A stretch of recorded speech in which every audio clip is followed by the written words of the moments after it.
なんだこれ。忘れてるな。だからあれか。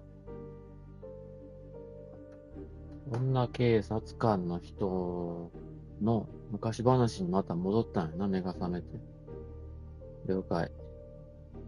この誘拐で殺された女の子の事件を、捜査は打ち切られとんやけど、自分一人で頑張んじょる。あ、猫これちょっと気持ち悪いな。この人さ、のめり込みすぎじゃない？ジョアンナ・ロックさん。なあ。この人これ、自分の部屋にこれ、死んだ女の子、写真飾ってるやん。自分の娘みたいになってるやん。これちょっとなんていう、仕事を持ち込みすぎやな、プライベート。この子、ジョアンナさん心配です。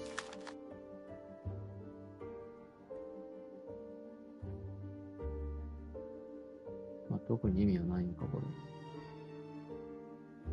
この女の子はなんか、風車的な、あれをつけとるね。ヘアピンをな。猫は完全に可愛いわ。猫は可愛いけど、これ、同じ動きしてたら気持ち悪いよ、これ。配信の犯罪。I don't have time to check the latest crimes. I need to focus on Daisy's case. うん。でもあれやな。治らんの。I don't have time to check the latest crimes. I need to focus on Daisy's case. 他のパソコンの項目はないんやな。戻るしかないね。I know I have to stop printing. It's bad for the planet. これなんでさ、この丸がさ、こういう風にチェック済みにならんのこれ。後で見るいうことか。ボードにある証拠2つをつなぎ合わせ、それぞれの関連性を明らかにし、調査の結論を導き出す。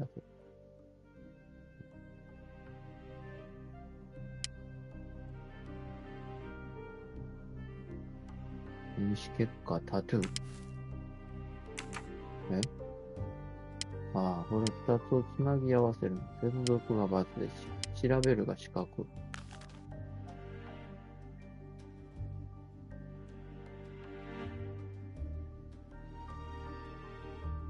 これは、女の子の死因ですか？死因は、胸骨の左側第4肋骨と第5肋骨の間を通り心臓を貫通する胸部の外傷だ。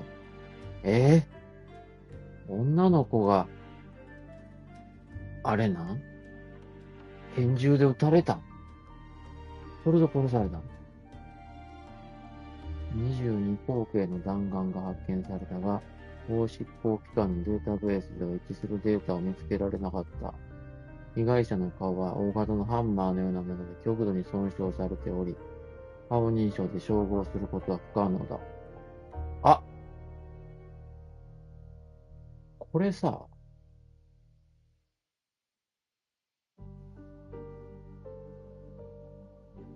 これ女の子別人じゃないの死体。やっぱ勘違いでまだデイジー生きとんちゃん。顔を変形してわからんようになっとるよりよ。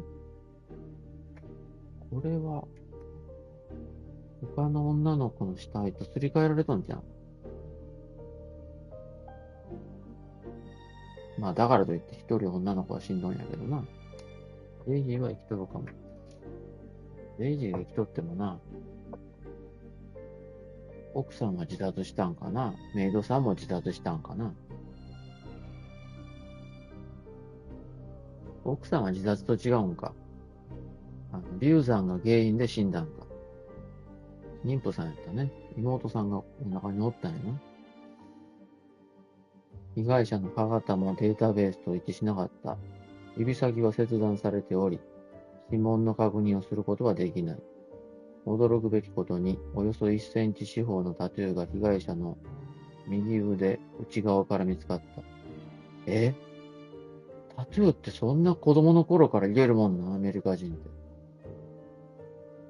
て。デイジーって何歳ぐらいやったっけ？幼稚園児ぐらいやろ。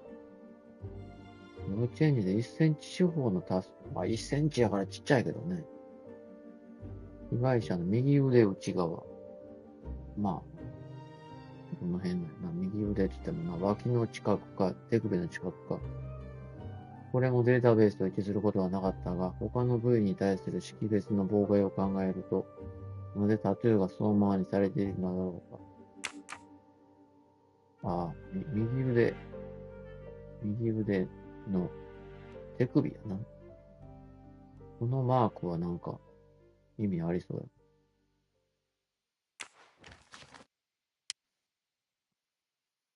ボストンの銃撃事件の被害者は未だ身元不明だ。ボストン郊外ウォータータウンの近くにある森林に男性が死亡している状態で見つかった。死因は至近距離から発砲された一発の銃弾だ。顔はハンマーで声に損傷され、喉にも100ドル紙幣1枚が打ち込まれていた。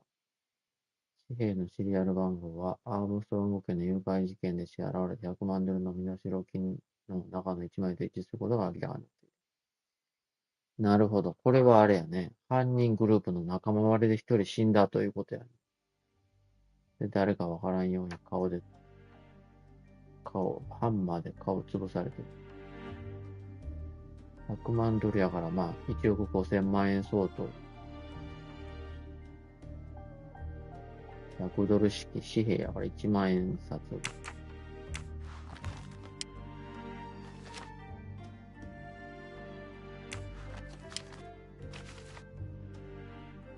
子供の寝室の窓の外にははしごが見つかった。これはデイジーを家から連れ出すために使われたものだ。普段は内側から施錠されている窓が開いている状態で発見された。家の近くの森中で四輪駆動車のタイヤ痕が見つかった。四輪駆動車を運転してきたパーティー客はいない。これ犯人だろうな。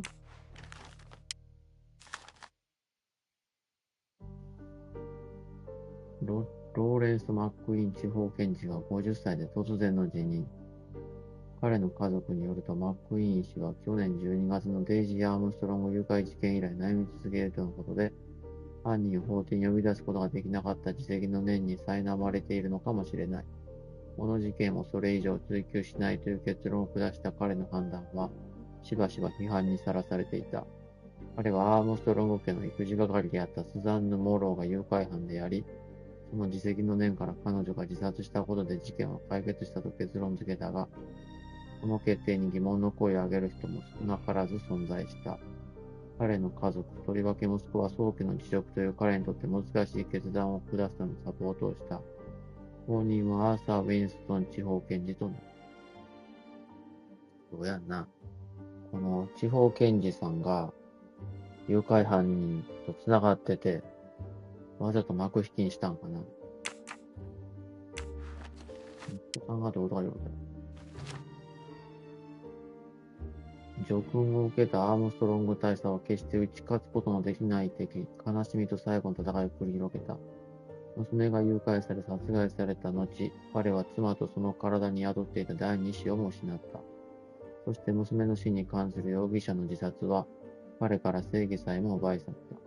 悲しみに満ちた家で全て奪われた人生に直面したアームストロング大佐、自ら命を絶った。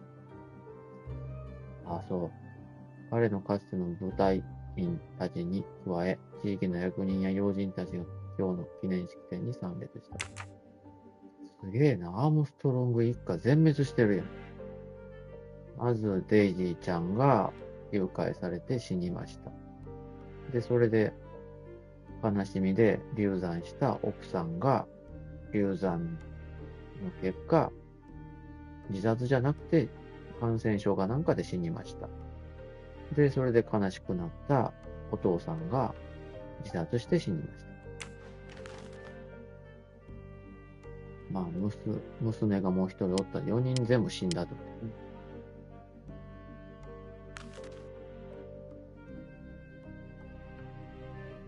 ローレンス・マックイーン地方検事が50歳で突然の辞任。彼の家族によると、あれこれ読んだな。あれこれどっかで読んだよ。あれこれ、バグやな。ジョン・アームストロングっていうところで、内容がほら、これ、マックイーン検事の辞任の話になってる。これ、バグです。実際は、アームストロング大佐バークシャーへ帰郷。ワシントンとペンタゴンから帰ってきた我々のコミュニティを代表する市民の一人だ。会議の様子を聞かれると、笑いながら召喚が大勢いた、と答えた。だから、お父さんが元気やった頃やな。これが、いつなんやね。デイジーを失った後かな。だから元気やったいうこと。で、自殺した。で、担当検事が辞任した。スザンヌ逮捕令状。これはまあ、そんだけやな。ボスメイド。こいつ多分濡れ衣というか、ただ、辛かっただけや。その晩の電話の録音。誘拐当日のアームストロング夫妻とミズ・モローの通話記録。これ見たな。ソニアやから、奥さんやな。奥さんからどこかへ電話。奥さんから同じところへ電話。で、お父さんからどっかへ電話。同じやから、これ誘拐犯人かな。3人、あ、違うな。3200-3200-9530やから、また別に電話してんな。で、メイドさんから9530へ電話。またメイドさんから、これ9530が、あれか。9530はあれやな。奥さんやな。3200がお父さんか。なるほど。最初、ソニアからジョンへ電話。もう一回、ソニアからジョンへ電話。で、ジョンからソニアへ電話。で、スザンヌからソニアへ電話。スザンヌから2140だけこれ謎の人物やな。他ははっきりしとるな。で、ジョンが110番通報と。2140が多分、スザンヌが付き合ってた、騙された彼氏。名前なんて言ったか忘れたけど。いや、これは誘拐犯。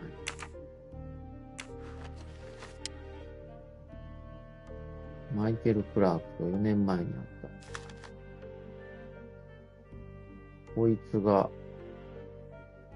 言われてみたら、同じ顔しとるな。口ひげとで、メガネはそうやけど。なんかで捕まったことあったんやな。マイケル・クラークが捕まった時の名前なんや。本名がそうなの。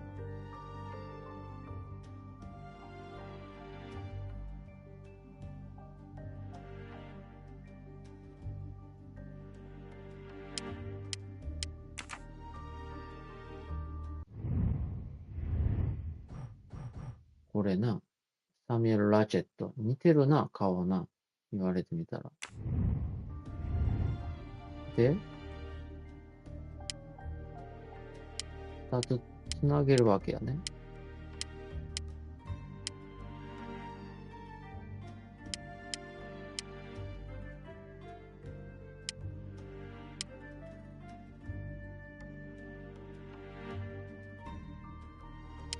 これつなげてるのは、すでにつなげてるってこと。この赤い線を。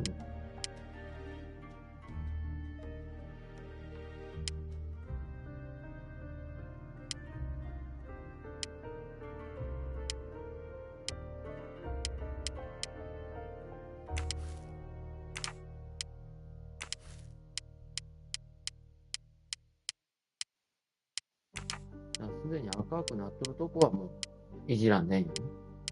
まだ繋がってないのがまだ2本足らんから繋げなさいよって。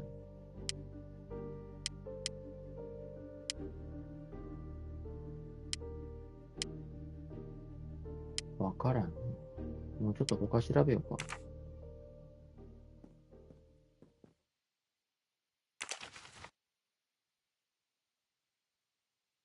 A bill from the power company with, I'm sure, plenty of excuses why my rates keep going up.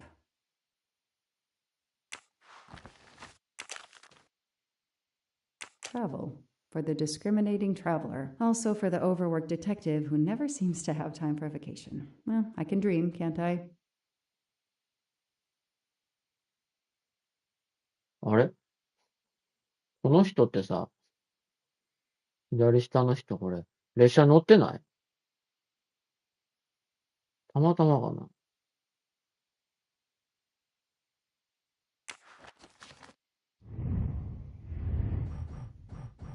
これ。まあでも広告担当者って、広報担当者って書いてるから。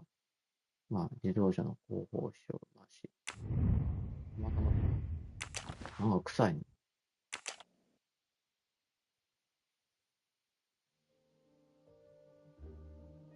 報道記者マイケル・クラークの遺体がボストンの、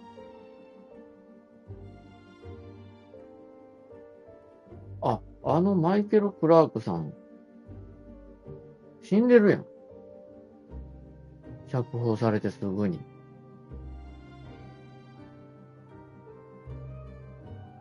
報道記者マイケル・クラークの遺体がボストンの裏庭に埋められているのが発見された。死因は胸部への一発の弾丸の燃え、腐敗の進行具合から死亡した時期は2018年の秋と推定される。Years of no new leads in the Armstrong case, and then this. Michael Clark, the sarcastic reporter, my prime suspect in the kidnapping, murdered 4 years ago? This is Michael Clark? He doesn't look anything like the journalist I interviewed. Michael, you have earned a place on my evidence board. なるほど。あの報道記者が本物のマイケル・クラークを殺して入れ替わっとったいうことや。なるほどな。あの中に入るんや。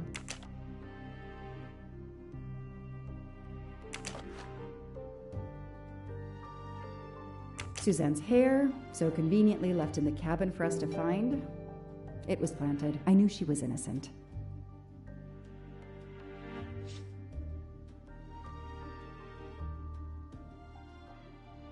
スザンヌのヘアブラシやから、スザンヌのヘアブラシから髪の毛を取って、それを、爆弾にわざと残して犯人に仕立て上げたと。Fluffy. Daisy's plush toy.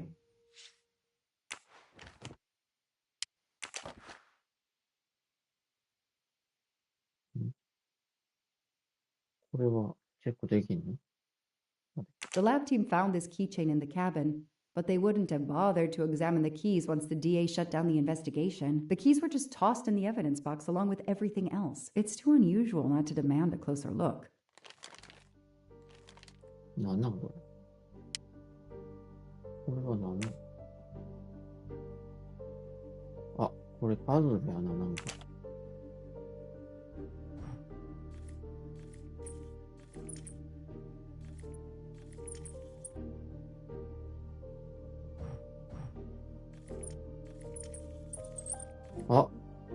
なんかドクロっぽくない？よっしゃ。USB メモリ。A USB key. Let's plug it into my PC and see what nasty little secret it contains.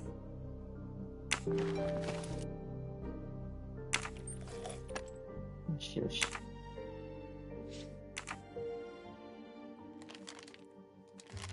これどこにあったん？誘拐の小屋にあったキーホルダーの中にあったわけ？あれまだこれ終わってないの？まだあるな、これ。あ、ほらほら、ある。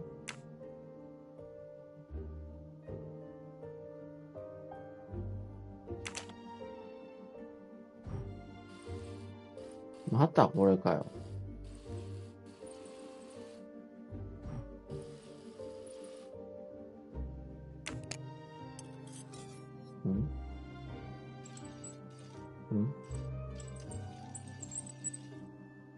What do we have here? A flashlight. They can also conceal knives, but in this case we have lockpicks. まあ怪しいよな。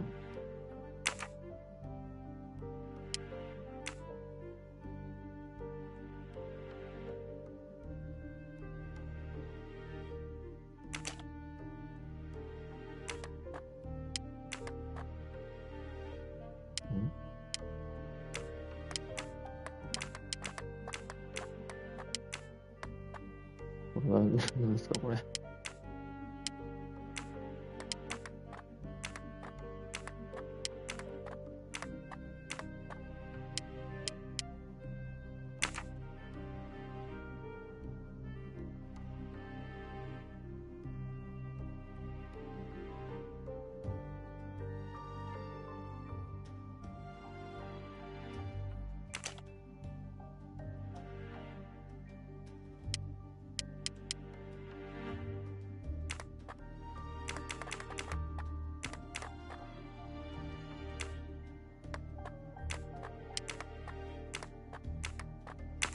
これはわからん。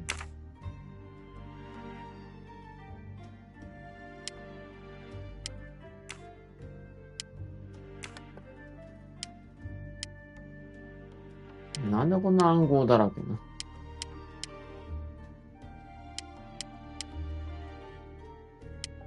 これは今の状態じゃどうしようもないな。鍵が。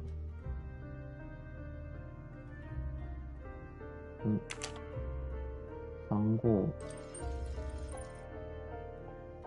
Key knife. They sell them on the internet for self-protection. 3569か。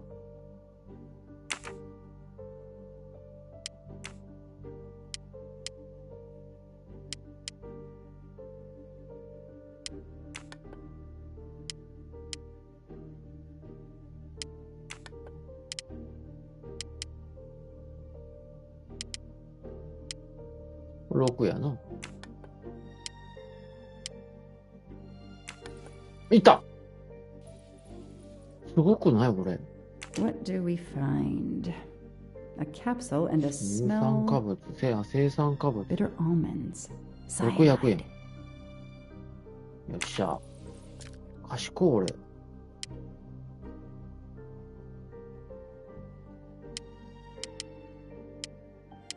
あとはこの牛のこれだけやな。これはちょっとわからん。無理かな今。牛のこれわからん。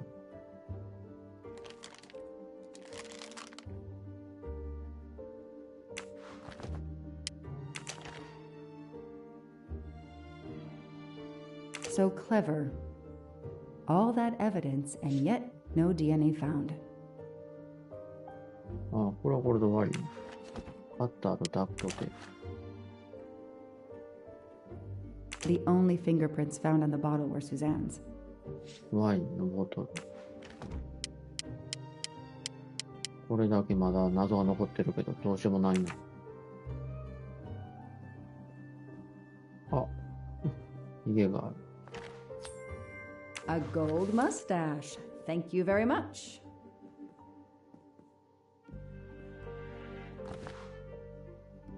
I've read it probably 10 times already, なんだ but I can't get enough of it.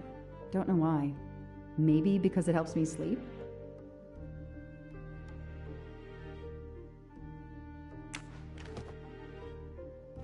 さて、USB やろうか。お、こんなもんが入ってる。Shaved off the metro beard. But I'd recognize that smug bastard anywhere. The man I interviewed 4 years ago posing Michael as Clark, Michael Ponmyo Clark. This Ratchet. goes on the board.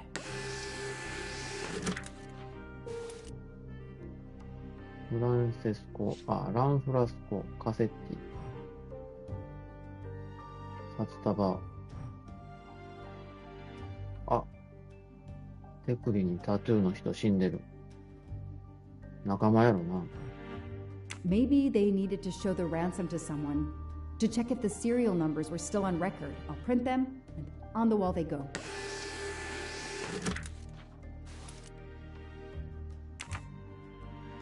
Absolutely nothing on this Cassetti. His driver's license is almost surely a fake.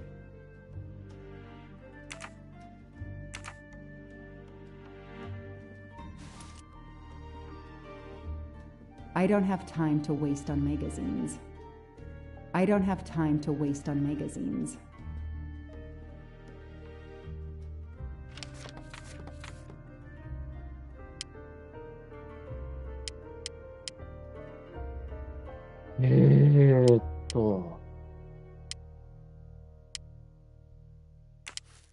So, Ratchet's real name was Cassetti. よっしゃ、一つ解決。あと一つやな。二つ酔ったもんな。ラチェットの前の名前はカセッティだ。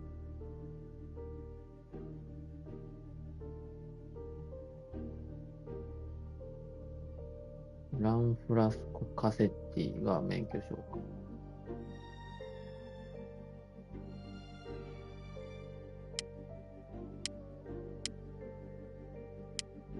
これとこれつながるよな。手首一緒やもんな。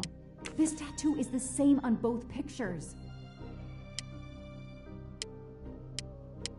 もう終わりじゃん。まだあるの。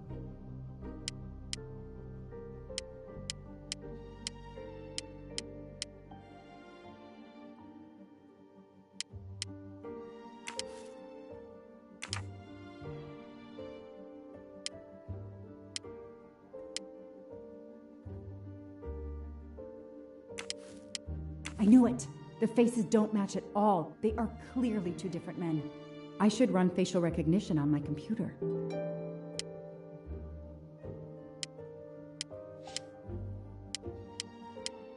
もうこれで終わりでんかな。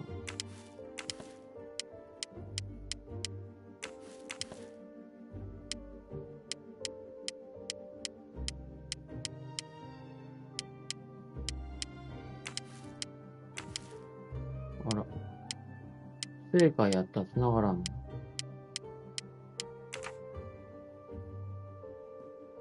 なんか PC がどうとか言うとの。顔に。Okay. The real Michael Clark has been dead for years. Let's see if the photo of the fake Michael Clark matches someone in the database of known criminals. I've tried this several times in the past few years, but came up empty. Maybe whoever he really is has finally made a mistake. これやろ。 That could be him, but he looks pretty different. なるほど。 Yes, he seems different at first glance, but still it's the same person. Okay.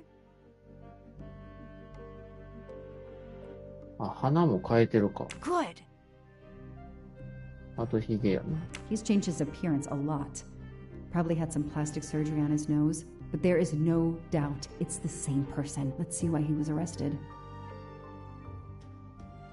サミュエル・ラチェット。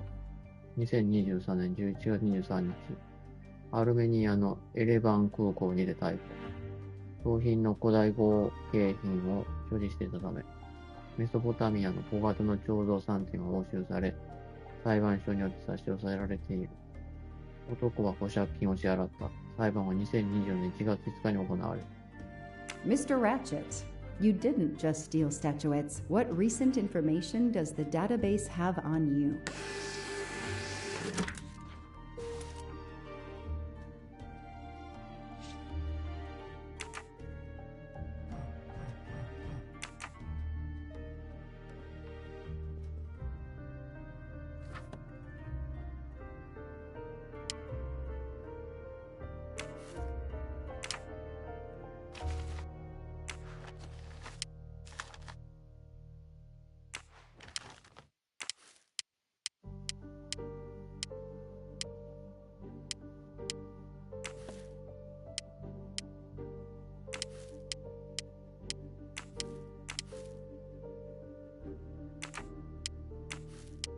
Goodbye, Michael Clark.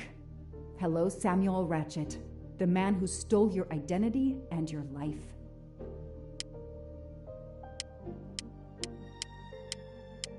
まだあるの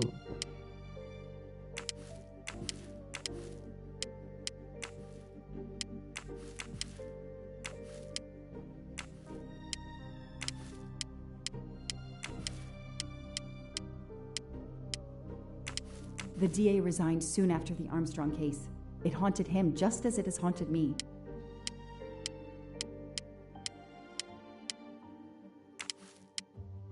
As Ratchet is alive, the dead man can only be 死んだ Noah. のがノアか。なるほど。ということは、ノアがこの手首にタトゥーの人や。ノアがブースメイドと付き合ってるから、あれちゃう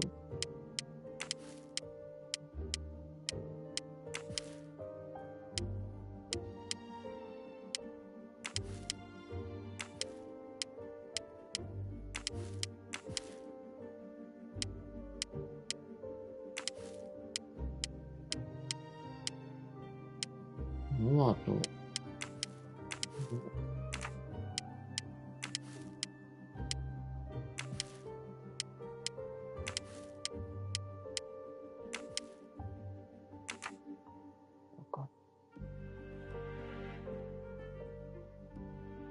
あと、これが気になるよな。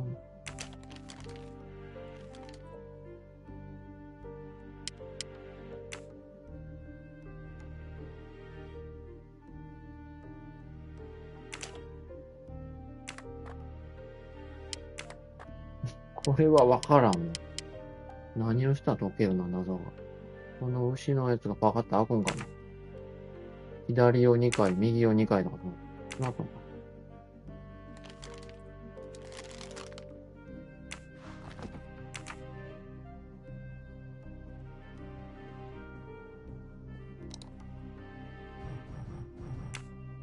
It's so frustrating. I have a name, but I can't find anything about him. But I know just who to call.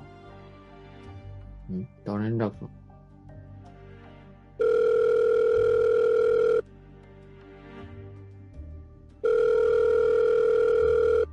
Robot Defense League, we are monitoring this ロ call. ボット Hello, 防衛 Brain. 連盟 Long。time. 誰 Oh, Joanna. Hey, how may I assist you? I need you to search the dark web. ダ Yeah, ークウェブ。 can you narrow that down a little? Cause, it's pretty big and pretty dark out here. Could you find intel about a Samuel Ratchet? なるほど。 Samuel Ratchet. 普通の Google でちゃうん。 Bad dude? They don't come worse. Send me what you find by email. Alright, hang on. Okay. Yeah, uh-huh. Okay, nope. And... okay. Oh, this might be something. I gotta do a deeper dive, but, you should find this interesting. Could be coincidence if I believed in them. Emailing details. Domo arigato, Mr. Roboto. We're here to save mankind. なんなん日本人 Oh, it's a cookbook. のどうもありがとうって日本語よ。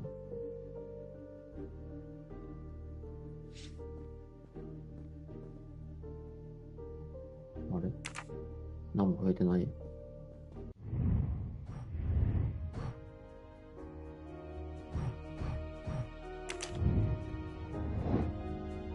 まだ5分の2なんよ。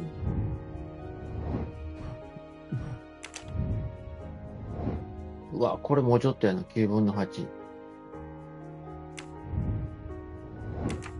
メールがどうとか言ったよな。メール来た。あ、来た。予約者氏名、ヘクター・マックイーン。予約日、2023年6月2日。出発地、イスタンブール、トルコ。あ、これが乗ってる車か。この、さっきの情報屋から聞き出した情報がこれなんや。カセッティが今何しょるかは知れたけど、それで行きたいんや。イスタンブールからパリまでな。出発日が12月15日。到着が18。乗客人数3名。ビクター・マックイーン、サミュエル・ラチェット、エドワード・マスターマン。そうやな、3人やったな。もしかしてマックイーンとマスターマンもこれあれなんちゃうん？グルなんちゃう？誘拐グループなんちゃう？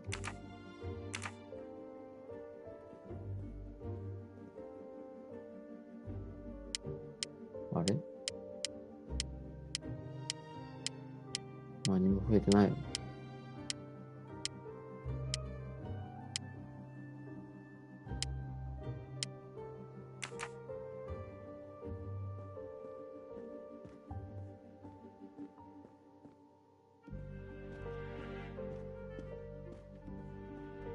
I don't have time to waste on magazines.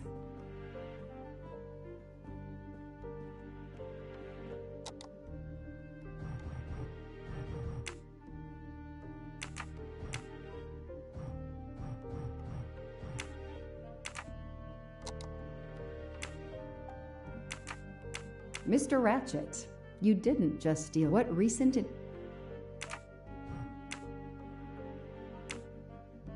Mr. Ratchet, what recent...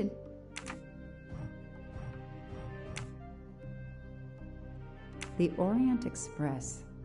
あ、これしなかった。I'm gonna print these tickets and put them on the board. これしなかったんだ。よっしゃ。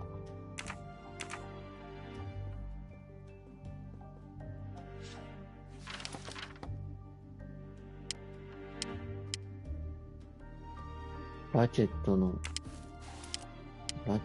は This is Ratchet's ticket. マックイーン。マックイーンって聞いたことあるの？マックイーン地方検事が辞任。もしかして、マックイーン地方検事の息子がどうとか言わなかった？とりわけ息子は早期の辞職という彼にとって難しい決断か。そういうことか。マックイーンさんもグルなん。ヘクター。ローレンス・マックイーンの息子がヘクター・マックイーンや。犯罪者なんや。検察官の息子が。The person traveling with Ratchet has the same last name as my district attorney during the Armstrong case?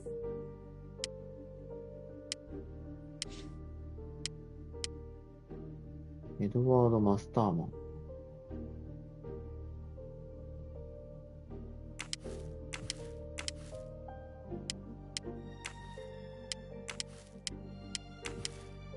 エドワード・マスターマンはこの中に関係ないよね。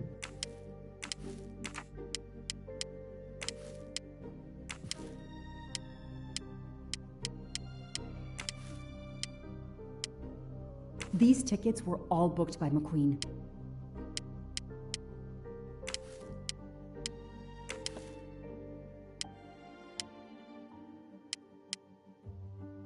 電話の、もしかして違うか。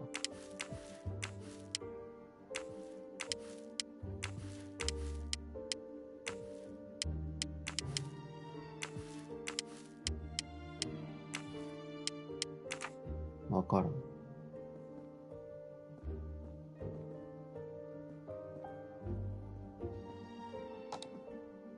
お、ヘクター・マックイーン出た。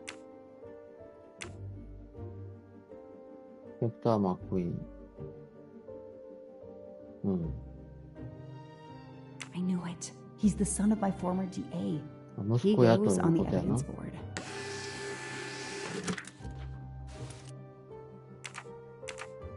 よしよし、だいぶゴールが近づいてきとるね。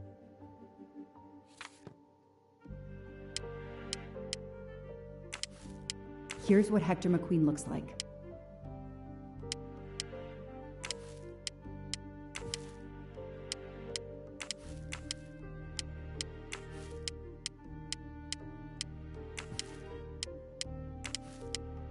Hector McQueen is the son of District Attorney McQueen. これでええかな。これでどうやろ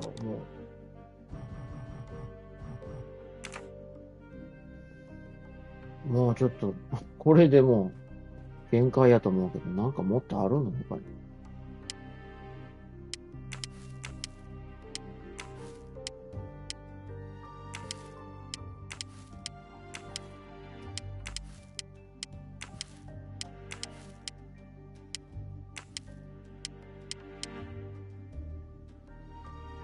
エドワード・マスターマンな。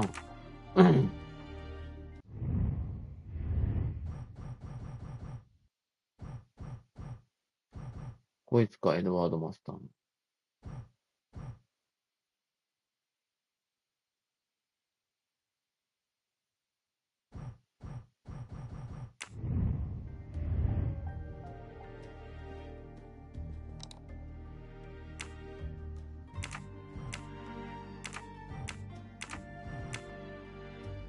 The Orient Express.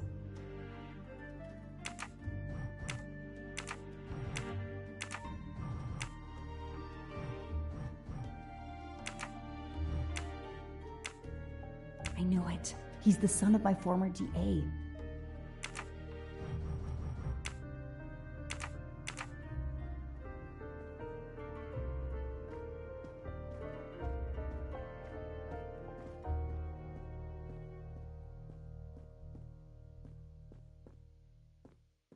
うん。もうちょっと、こっからどうしたらいい？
これが何やんな。ほんとわからん。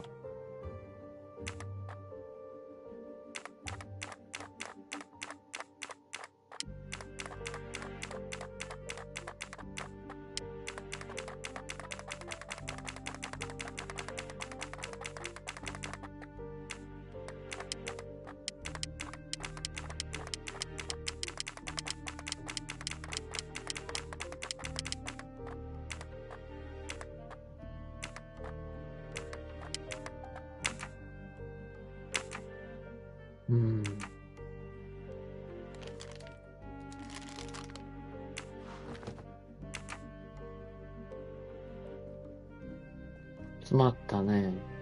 まだなんか見落としがあるかな。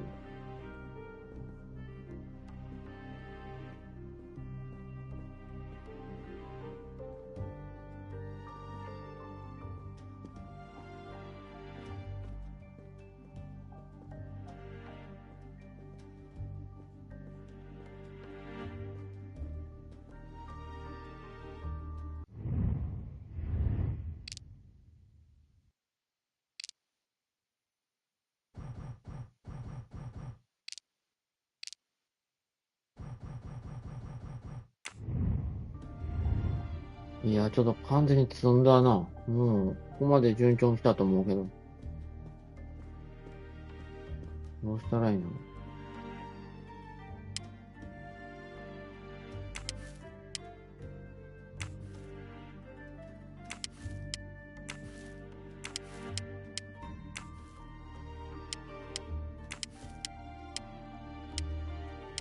？This guy works for Ratchet, and if that's a coincidence, I'll eat my badge. まだ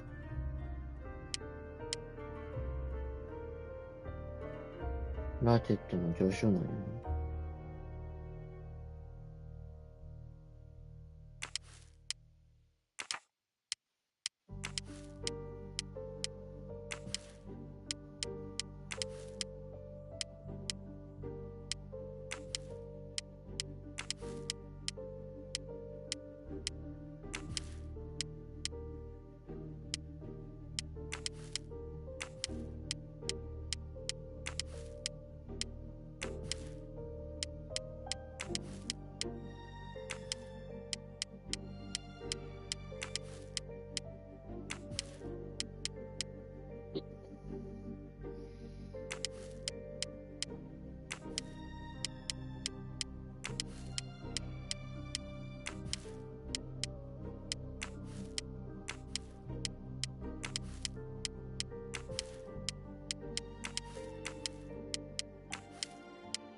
や、ちょっとこれは詰まったな。もうどうしようもないわ。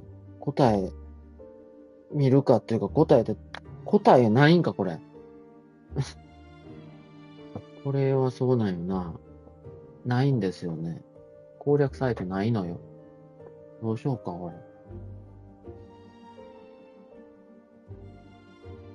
攻略動画があったっけ？攻略動画の、攻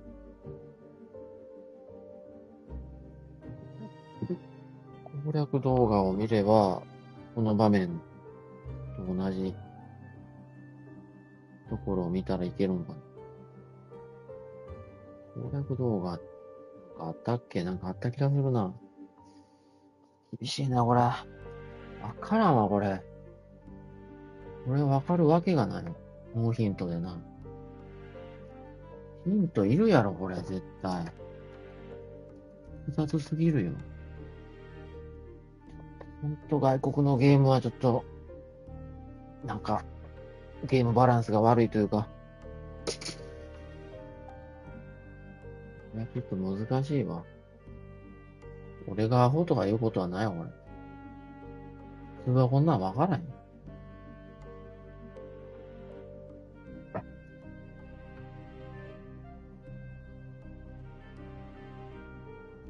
たかね、動画な。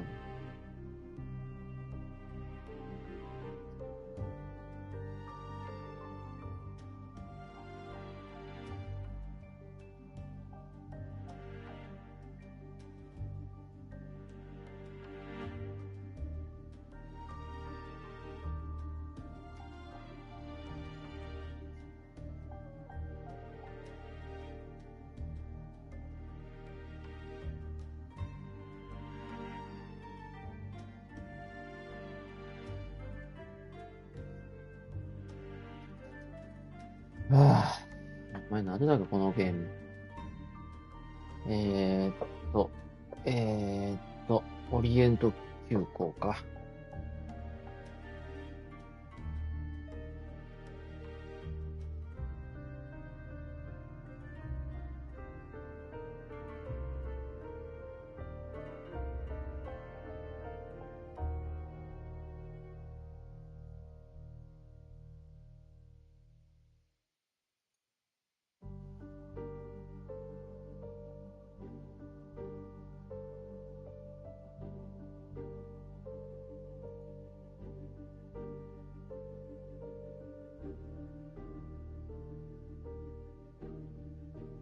厳しいね、しかし。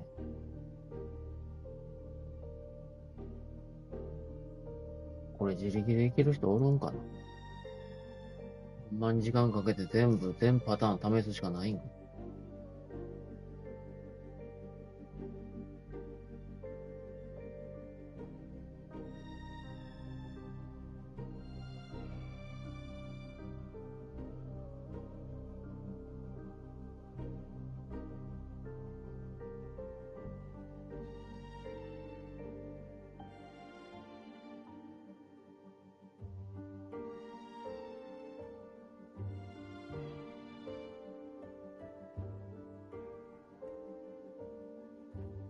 見つからんな。厳しいな。ないんかな。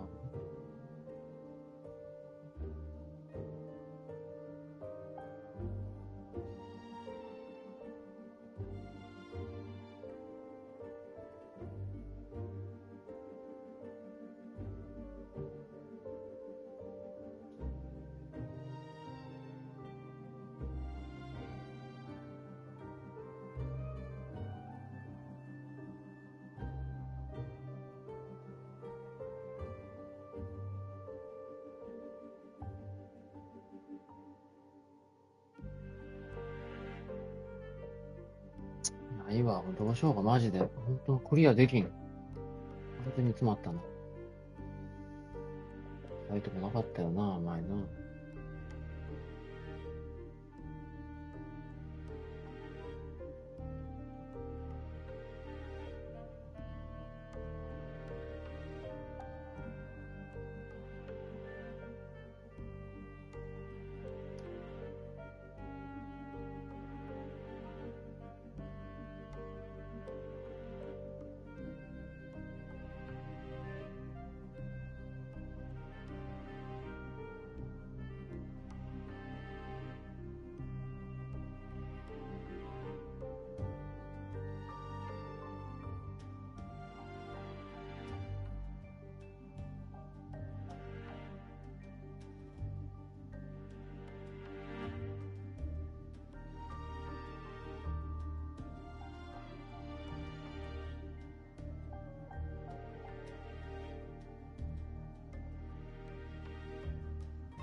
あった。ここや。よっしゃ、見つけた。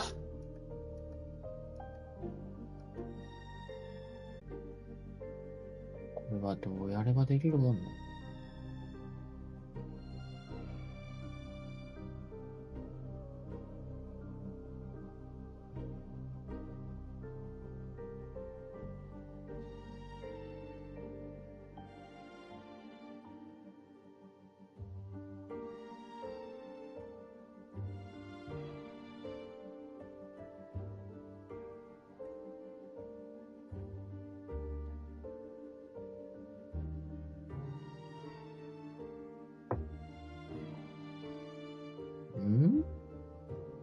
ちょっと待って。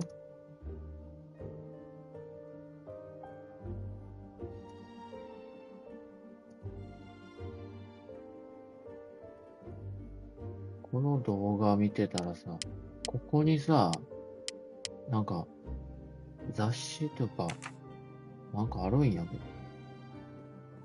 え？確かにあったよな。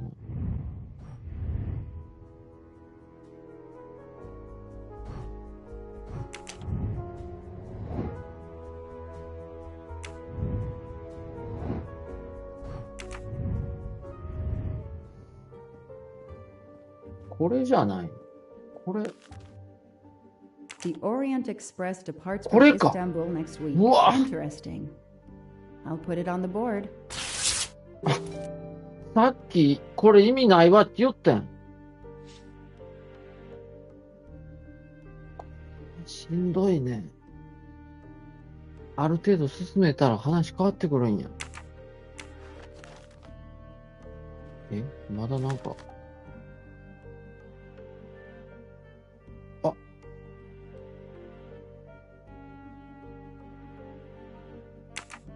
The event? Some old train. But that face, that man.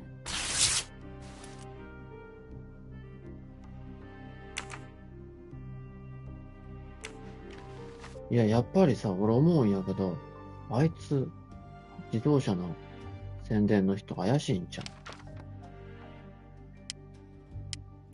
これいいし。ちゃうな。 Next week, a certain Edward Masterman will be on the Orient Express. こいつも乗るよな。あれ？違う。あれ？ Foscarelli will be on the Orient Express next week. てか、こいつのことさ、フォスカレリオリエント急行で移動するんやけど、フォスカレリって、フォーチュナのスポークスマン、フォスカレリはオリエント急行に乗る。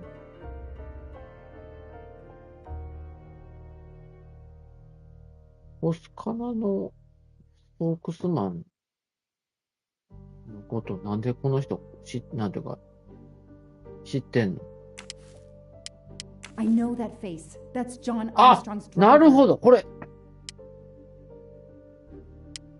マジで。この運転手同じ人がこれと。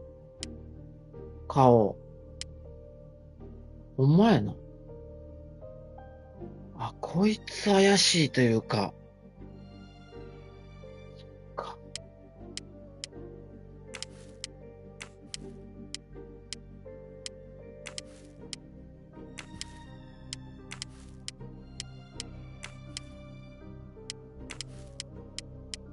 Hector McQueen will be on the Orient Express next week.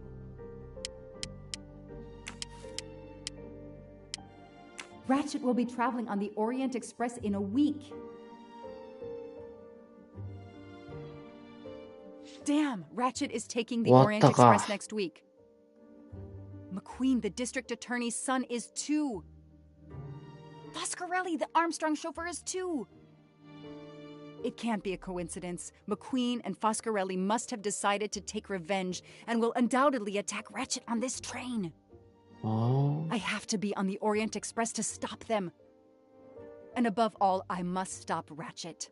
But I can't do it in Istanbul because there's no extradition treaty with the United States. Ratchet can never be judged in the US without an extradition treaty. I'll have to wait until he's in Paris to have him arrested.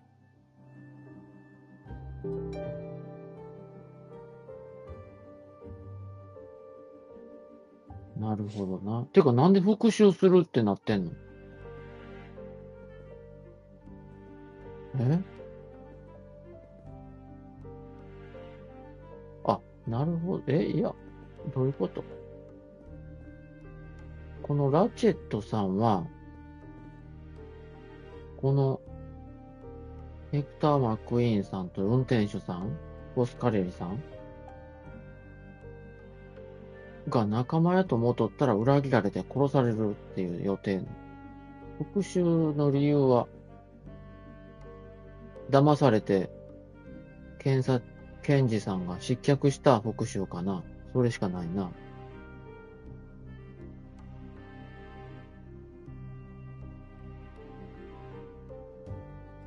そういうことか。だから、この詐欺師は、娘さんを、デイジーを殺して、身代金を奪い取って、仲間のノアも殺して、で、記者のこいつもほんまにこいつ殺しまくってるわ、人な。金儲けて殺しまくってる。で、なんでイスタンブールからパリに旅行することになったんかは知らんけど、その時に、助手になったこの検察官の息子さんと、あともう一人召使いは全く関係ないんかな。それとは別に、運転手さんが二人で、こいつを殺すという、そういうことや。これで事件解決やね。こいつは悪いから、検察官が失脚する原因になったから、検察官の息子さんと運転手さんに恨まれてます。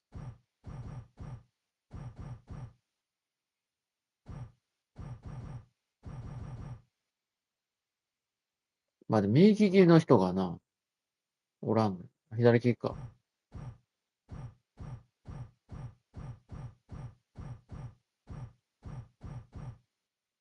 ナターリアだけ左利きやな。博物館の館長。なんかさ、ラチェットって、他の余罪でさ、なんか、盗んでたよな。密輸してたんじゃん。そんなんなかったっけ？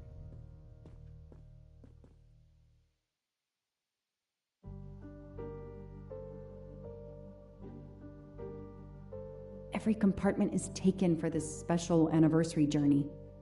It's impossible to find a ticket. What can I do? 正常者と誰かの乗車券を買い取るか。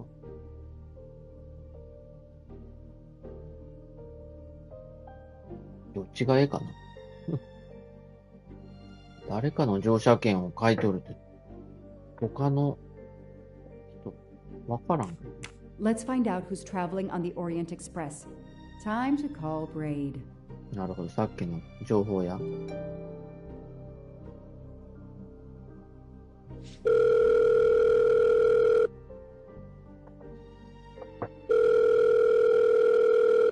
Braid! It's me again. I haven't found anything useful yet. I need one last favor. But it's a big one. Uh-oh. Can you find me the list of passengers of the Orient Express for that anniversary trip? Hold on. Jeez, their IT is surprisingly good. Maybe because of the big event. I found the list, but they sealed my back door as I was starting to capture it. Oh no. Whoa, calm down. I got one name. Female. The name I got before they kicked me off the server was Stacy Johnson. Do you feel like a Stacy Johnson? The question is, how is she going to feel about helping me? That's one you'll have to figure out for yourself. I gotta go back to weaving my magic on the web. ステイシー・ジョンソン。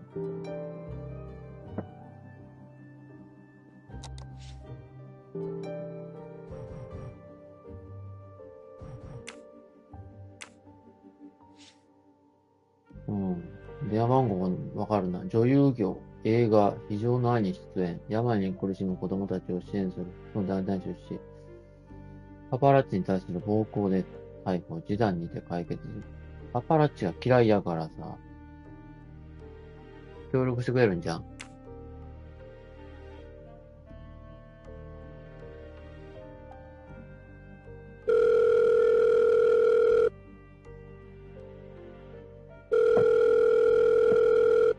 Hello, is this Stacy Johnson? Who's asking? ああ、パパラッチ嫌いやから記者やばいわ。刑事がよ。My name is Joanna Locke. I'm a police detective. And I'm just an actress. Now what did I do wrong? Nothing. I need your help. I need to take your place in the Orient Express. Is this a joke? No way. うん、こっちはええな。Do you remember the Armstrong kidnapping? Of course I do. That poor little girl. I'm a police officer. I have a new lead that may help me find her killer. Wait, didn't they prove it was the nanny? I have found compelling new evidence. I've reopened my investigation. You know, I had my doubts about the murderous nanny. I played a nanny a couple years ago in a slasher. I was killed in the first episode, but it got me interested in helping kids. Stacy, please. You say you help kids? Well, I joined a couple of associations who are trying to help underprivileged kids. If this little girl's real killer is still out there somewhere, I'd do anything I could to help. お、ええ Getting 感じ me や。 on that train will help more than you can imagine. So, you want my ticket for the Orient Express? But I booked it months ago. I was so much looking forward to this trip. うん、倍額で買い取る。やな。I'll give you twice what you paid for the ticket. You think I care about the money? あ、やばい。You still don't get it, do you? I'm hanging up. Goodbye. Wait, あ、よかった。Stacy, I can tell you care about kids. Here's your 間違え chance た。 to help put this beast in prison for the rest of his life. Think of the publicity for those causes you care about.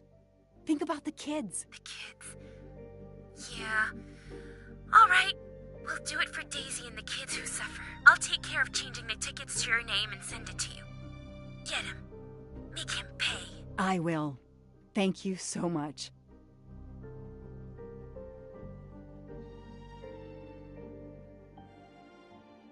Stacy was as good as 結 her word. 局、あれやな。 I received the ticket.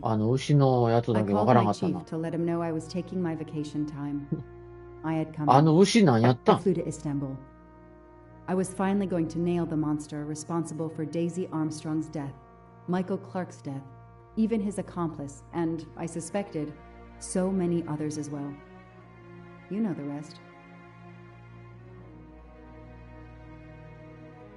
で終わりか。牛のやつ何やったんやのマジで。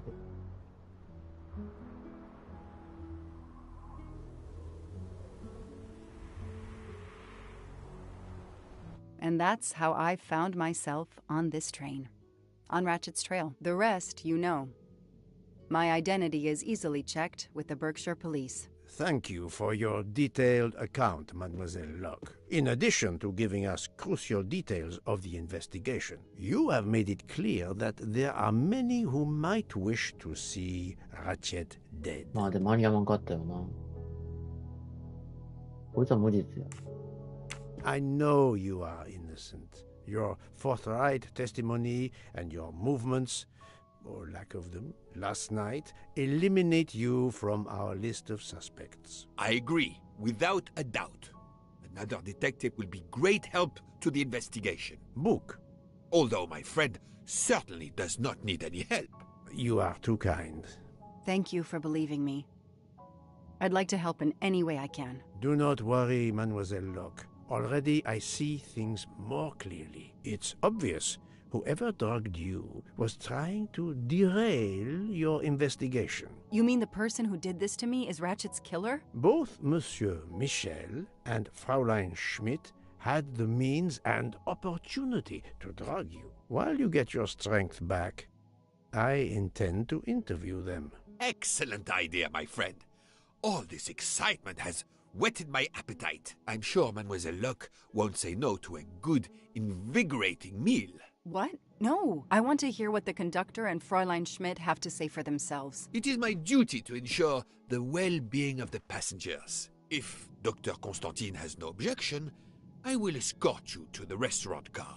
On the contrary, some food will do her the greatest good. Well, I'm still a little shaky. Mr. Poirot, will you please keep me informed about what you learn? You may be certain of it.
わけわからん。まあ、ええわ。今、なんか、攻略の動画見てたんですけど、牛のやつは、左1回、右1回、左2回、右1回の順番で押したら、中から刃物が出てきてたわ。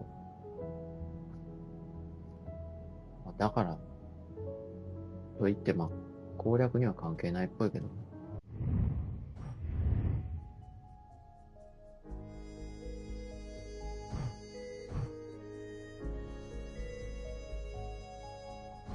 ミスター・ミシェルがミズ・ロックに薬を飲ませるのを手助けした疑いがある。ミズ・シュミットがミズ・ロックに薬物を飲ませた疑いがある。ミズ・シュミットさんが同乗者なのね。同じ部屋なんやな。ミズ・ロックと。で、ミシェル氏は車掌さんやな。いや、でもさ、正直な話、ラチェットさん殺したのもう分かったんじゃん。復讐する動機野郎二人なんよ。こいつと、こいつ。あと、この召使いはマジの召使いなのかな。ほんまに何にも知らずに、このラチェットさんに使われとるだけなの。こいつもなんか悪すっぽいけどな。まあでもどっちにしろ、左利きのこの人が刺し殺しておるんよ。左利きで一回刺してるからな。この辺謎は残ってる。こいつか、シュミットさん。こいつがなぜ飲ましたんや。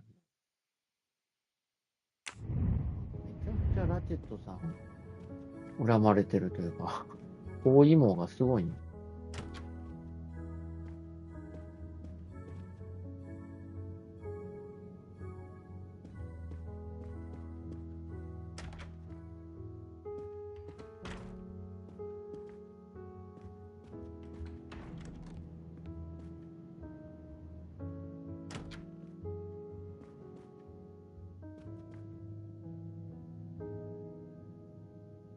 ここは自分の部屋やね。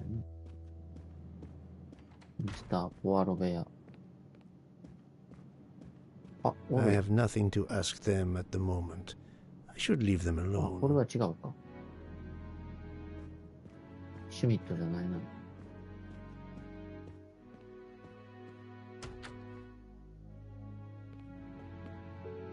トイレ入るのに意味ないかな。あのヒゲ、なんか意味あるんかな。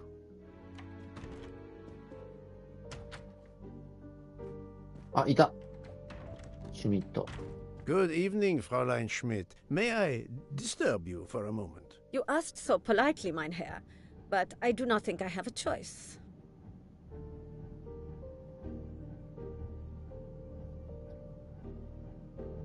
いきなりお前が犯人だってよくないよな。様子伺おうか。I wanted to let you know that your roommate, Mademoiselle Locke, is awake. Ah, yes, I'm glad to hear that. I was worried about her. Did she tell you what had happened to her? 見てないよな。嘘は良くないの。Unfortunately, she doesn't remember much, but we found a residue of a sleeping pill in her cup of tea. Since you two were alone together in your room when she drank it, who else but you could have dragged her? Must I point out I do not make the tea on this train? You should question the conductor or the kitchen staff. 確かに。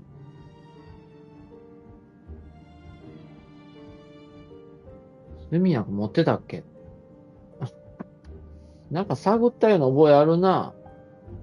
こっち釜かけるか。I know you have sleeping pills, Fräulein. I do have some. Do you think I'm the only person on this train who finds it difficult to sleep? I believe the Countess Andrenier takes them. And I heard the Olsen woman thanking Mrs. Hubbard for a pill. That was aspirin. If you say so. あ、違うんや。Mademoiselle Locke could have died. Whoever drugged her must not feel any empathy for their fellow human beings, given the dose that Mademoiselle Locke ingested. She was close to death. Oh my God. あれ、あっ What さり did と I。do? I didn't want to hurt her. Just have her sleep for a few hours while 私 we た had ち time. We? Time for what? Time for 誰と誰？ what, Madame Schmidt? You think I feel nothing? Nothing? That poor little girl. Indeed, that poor little girl. Fräulein Schmidt is somehow connected to the Armstrong case.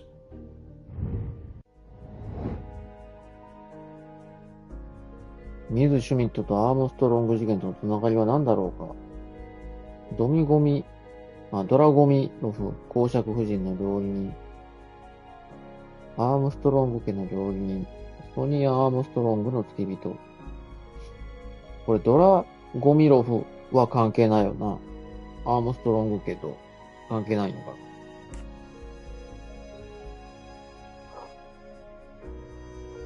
アームストロング家の料理人っていう話あったかな。ソニア・アームストロングの付き人。ソニア・アームストロングの付き人はあいつなんじゃん。ブスメイドやろ。これやな、真ん中や。よし、正解。 That's the right answer. 消去法 Fräulein よ。 Schmidt, I have a certain reputation for sniffing out. I am not a murderer. Forgive me, but I was going to say brilliant chefs. You were the Armstrong family's cook, were you not? Yes. I was the cook of that lovely, lovely family. I'm sorry, but I must ask you to give me some time to collect myself. It wasn't supposed to be like this. My darling, my poor darling child. I will give you that time, Fräulein. You have given me much more in exchange. I must check in with my other suspects to make certain I have all the pieces of the puzzle in my possession. っていうかさ、なんで料理人が今ここにおるの？やっぱ殺しに来たの？そういうことやな。ラチェットさんが犯人ってことを突き止めて殺しに来たんやな。なんか私たちって言ったからもう一人誰かと来とんやな。誰や。まあ、とにかく自分たちが殺す前に、まあロックさんはあれやからな。殺害を阻止してこいつを捕まえてアメリカに連れて帰るのが目的やから。まあ言うたら、殺人の予定しとる人からしたら邪魔者やわな。だから眠らしたっていう、まあわかるけど。なんでこの人は警察官でわかったんや。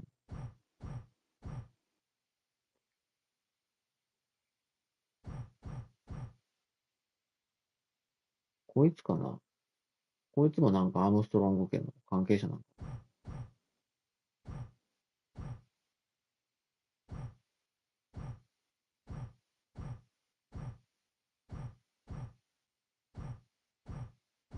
ドイツ人やで、シュミットさん。ドイツ人でアームストロング家で働いてたの。まあまああり得るけどな。アームストロングさんってそんなにお金持ちなの。まあ、とにかく次はこのシュミットさん。ミシェルさんか。ミシェルさんが、この人が薬を盛る手伝いをしたかどうかやね。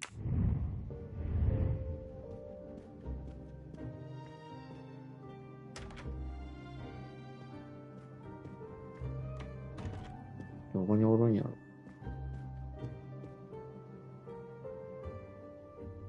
もう夜やね。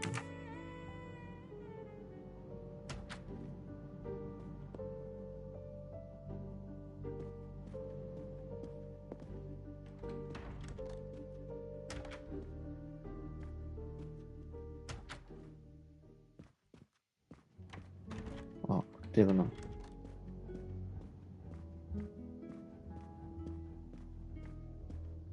あれミシェルさんおらんの？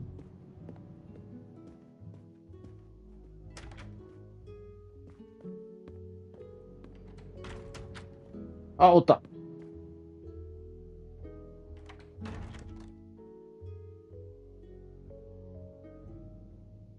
Good evening, Michel. Am I bothering you? You seem stressed. With everything that's going on, I must admit it's difficult to be relaxed. Of course, I understand. Especially since we know that Detective Locke's tea was drugged before it was served to her. Detective? Come now, Michel. Surely you would have taken the opportunity to search her things and found her badge. Luckily, she woke up and was finally able to tell us her story. Otaru boiled the water, Jean made the tea. I just brought it. Sir, it could have been any of the staff. Your defense is to accuse others?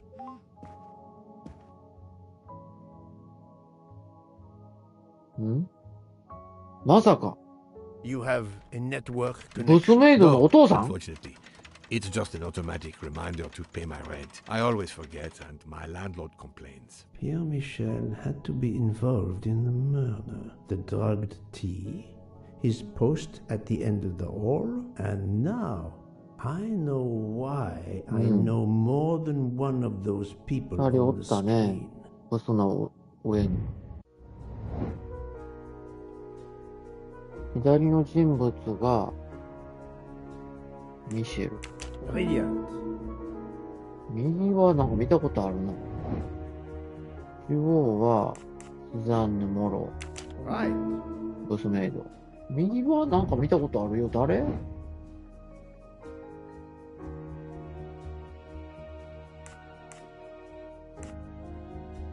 マスターマンちゃん。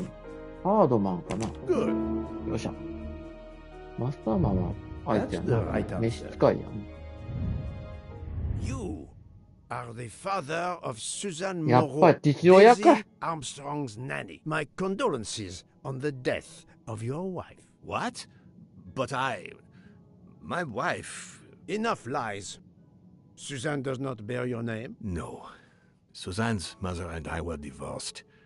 Suzanne kept her mother's name. My most sincere condolences, Monsieur Michel, on the deaths of Suzanne and your wife. This job, I loved them, but I was never there for them. Then a year after the divorce, Solange became ill. Suzanne took her to this special hospital in the US. Got that job as Daisy's nanny. I understand your pain, and the reason that led you to drug Detective Locke. We really can't hide anything from you, can we? Many have been foolish enough to try and keep the truth from Hercule Poirot. Yes, I admit, I drugged the tea.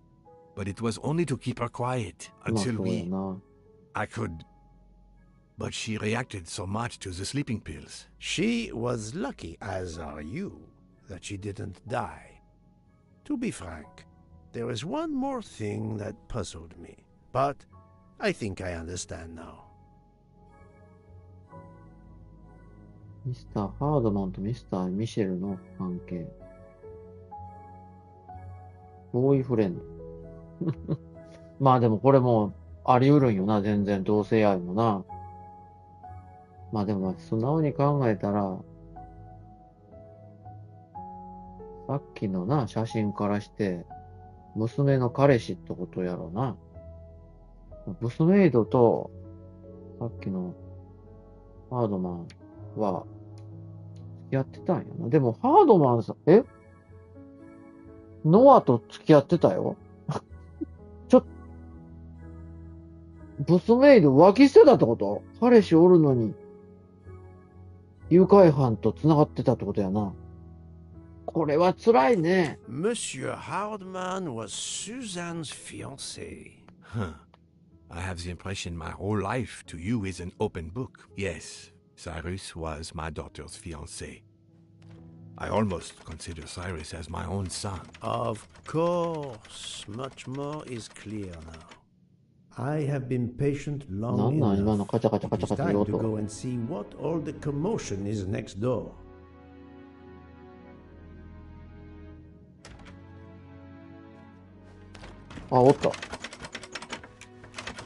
Monsieur Hardman, excellent. The gods who watch over detectives must have trapped you here. Why didn't they watch over me? I'm a detective too. I was talking to Michelle about a leaky faucet, and I wanted to go out, but you showed up. No need to invent some preposterous story. But really, Michelle has told me everything. You are the fiancé of Suzanne Moreau, his daughter. Oh. I see. Surely this is not a big surprise to you. No. Suzanne was the only woman I ever loved. And I failed her. We got into a spat. It was nothing, but I was too proud to apologize. We weren't speaking at all. Suzanne never really cared for that guy Noah. She would have forgiven me. If only. If only. A common refrain between lovers who quarrel. Obviously, Pierre Michel and Fräulein Schmidt both drugged Detective Locke's tea, causing the overdose. No wonder she had so much trouble waking up. Time to report my findings to her and book. なるほど。ミシェルさんと、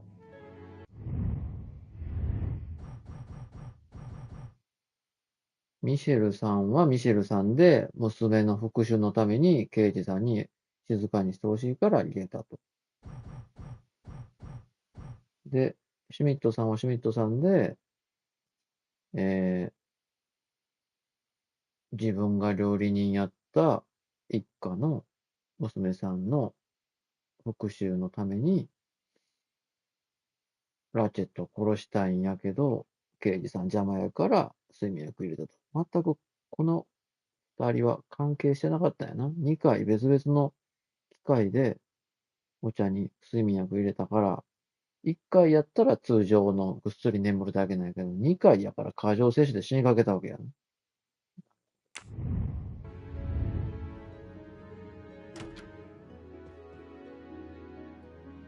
この辺、ヒゲあるんじゃん、ヒゲ。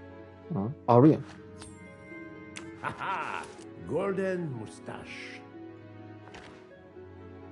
I wonder if our master chef gets his recipes from a game.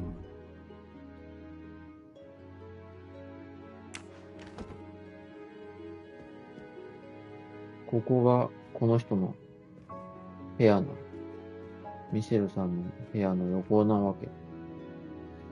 特別待遇なのかな、それとも、義理の息子っぽい感じやから特別に今かくまってもらってたの。ここが従業員の場所やね。ここは客室なんやね。今はこの部屋は誰もいないです。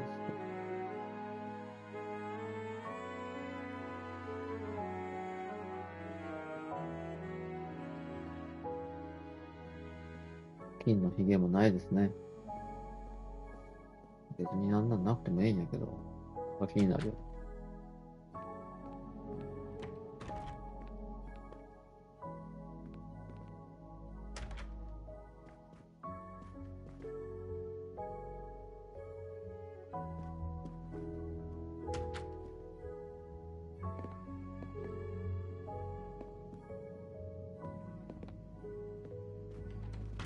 あれここのトイレって鏡ないな。同じ作りじゃないね。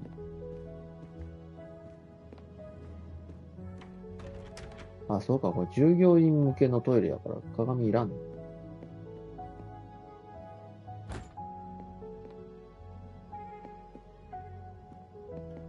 あった。Come to Poirot, my exquisitely なんか sculpted すげえ手に friend. 入る。あと一つでいけるわ。森沢かさすがにこいつは関係ないやろ。単なる酒飲みや。 Not now. Not now. I have a dinner to prepare. Would you interrupt Michelangelo or Da Vinci?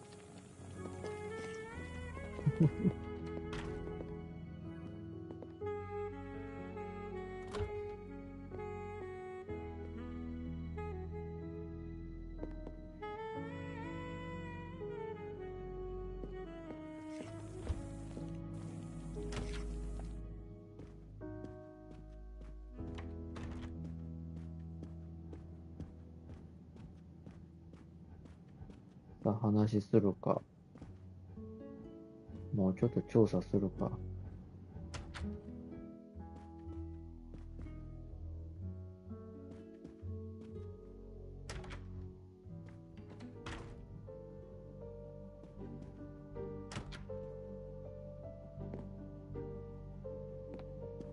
鏡ここもないね。Jean, you've mixed everything up again. Oh, I can't find the coffee liqueur for tonight's dessert.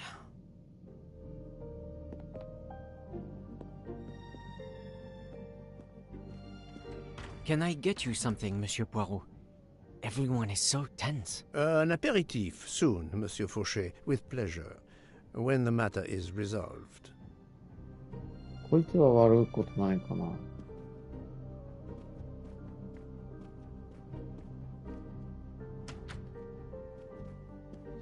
この人はもう落ち着いたかな。まあでもほんまに事件関係者だらけやん。異常だろ、この列車にな。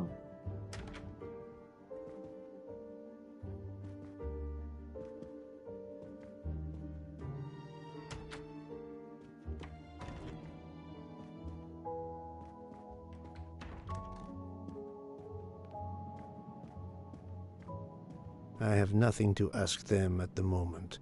I should leave them alone.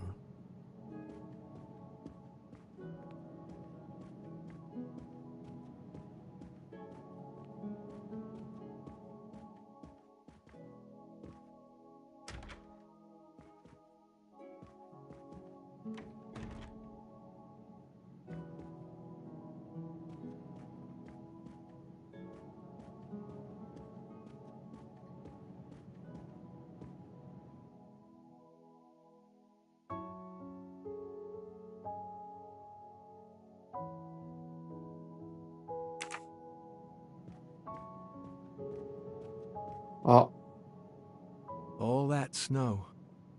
Are you familiar with the McQueen, concept of entropy, Monsieur McQueen? Oh, Mr. Poirot, I didn't see you. Entropy? Randomness in a system or something? Yes, unpredictability. Even the best laid plans can go astray, thanks to something as simple as... An unexpected passenger? Perhaps. Or snow. もうあれやな。分かってるからな、こいつが犯人って。白々しい会話やな。この人は単なるお医者さんだ。Are you all right, Mr. Poirot? And Ms. Locke? Has she had symptoms again? I didn't mean to disturb you, Doctor. Everything progresses satisfactorily. 何これ。Book is a collector, and not surprisingly, bookの部屋。 he collects trains.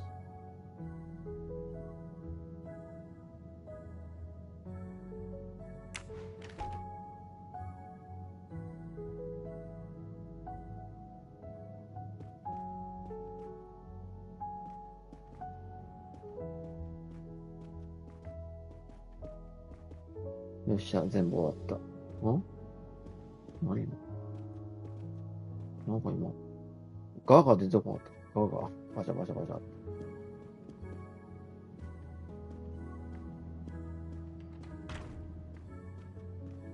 が、じゃあ、ブークに報告やね。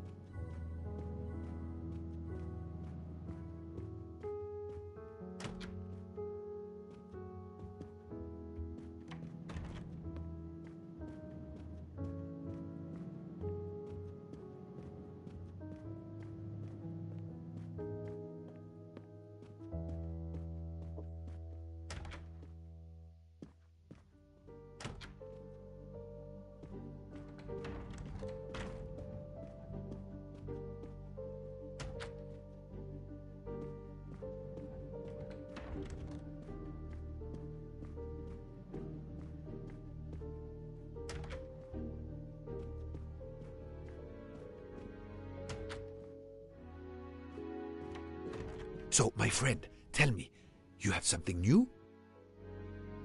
Mademoiselle Locke, I know who drugged you. Fräulein Schmidt and our conductor Pierre Michel both admitted putting sleeping pills into your tea. This explains your overdose.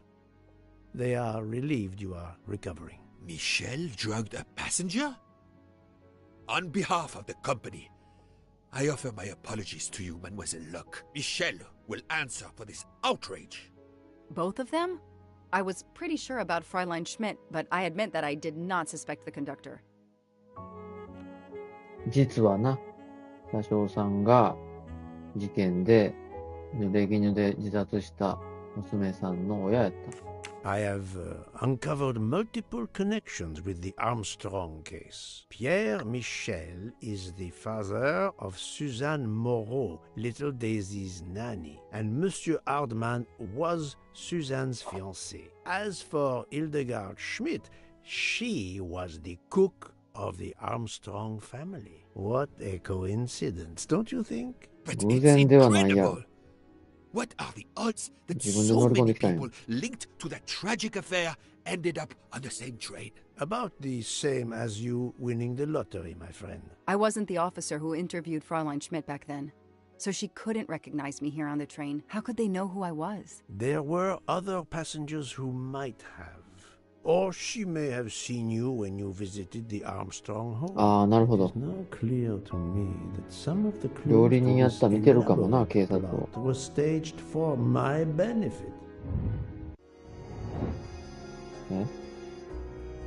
なぜそう思わせようとしたのか。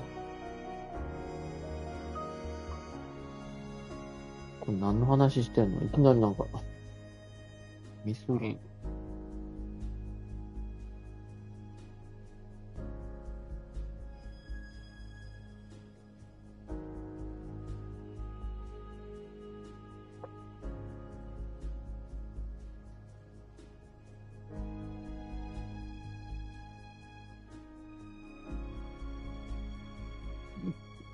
ビンコビッチで列車に殺人犯が乗り込み、ラチェットを殺しすぐに降りていっ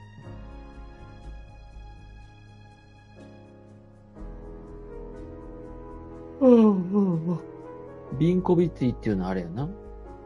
ベオグラードやな。ベオグラードで列車に乗り込んできて、ラチェットを殺してすぐに降りていった。これはないよな。絶対最初から犯人乗り込んどって。リンコビッチで列車に殺人犯を乗り込み、ラチェットを殺したがまだシャンネル。いや、これ最初から最後までまだおるやろ。あれイスタンブールで列車に乗り込み、ベオグラードで降りた。ベオグラードとビンコビッチって違う？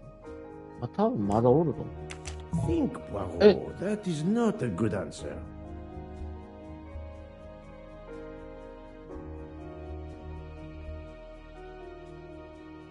これじゃないの？なぜそう思わせようとしたの？わからん。ヒントやな。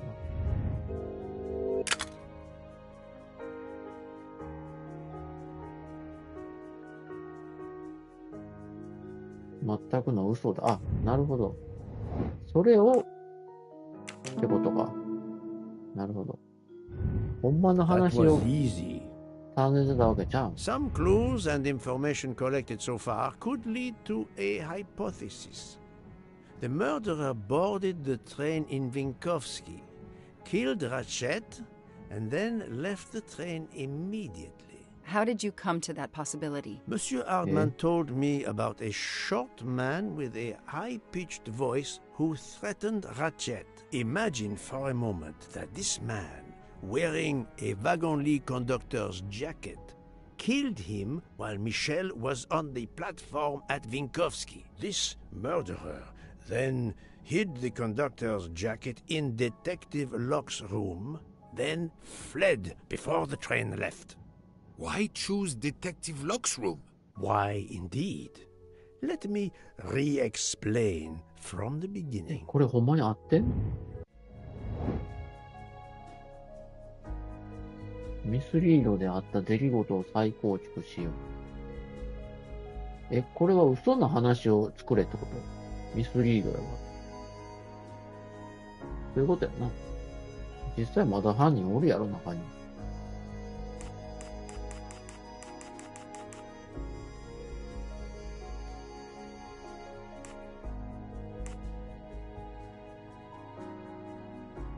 これ最後か。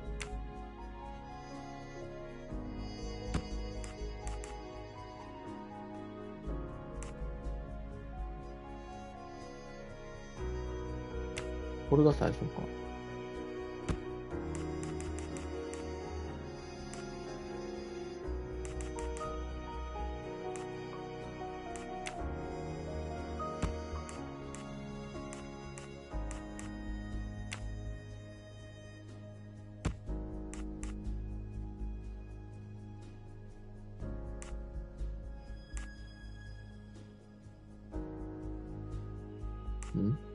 上着を脱いだ。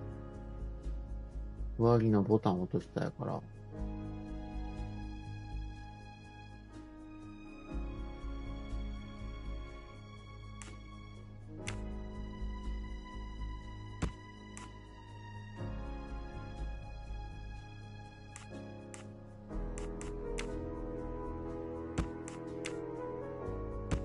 れとこれがどっちが先なの？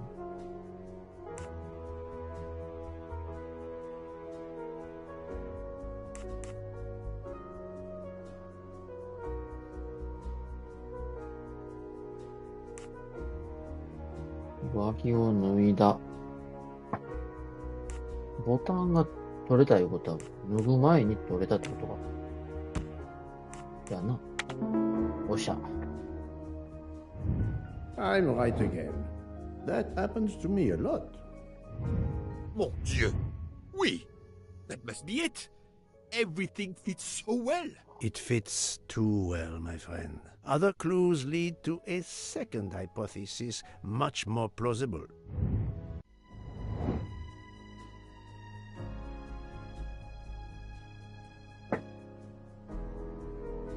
殺人犯複数いる。全員がアームストロング事件に関わってる。これやな。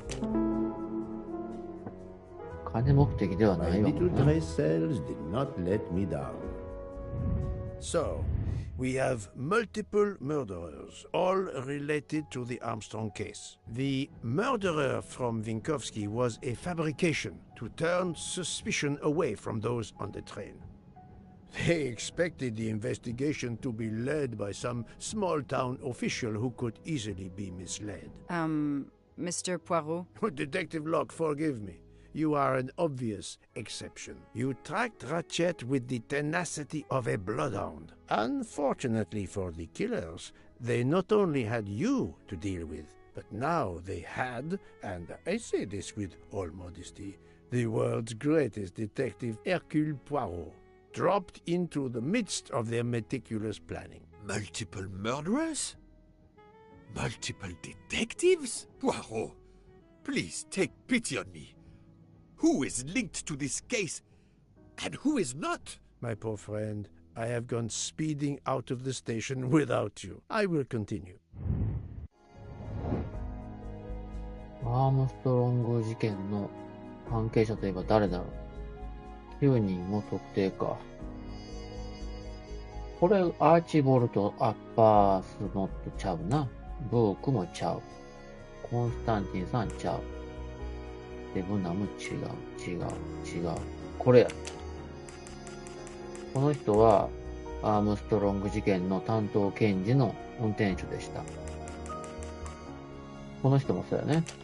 この人はアームストロング事件の濡れ衣で自殺したブスメイドの婚約者でした。これは知らん。これはアームストロング事件の担当刑事やね。で、この人はアームストロング事件の担当検事の息子さん。この人が怪しいけど、今のところ単なる召使い。この人もそうやね。アームストロング事件のブスメイドのお父さん。こういった酒飲む。この人外交官、嫁。この人も関係。この人はアームストロング事件の犯人。この人は料理人。何人今 ?1、2、3、4、5、6、7。2人足らん。2人足らんな。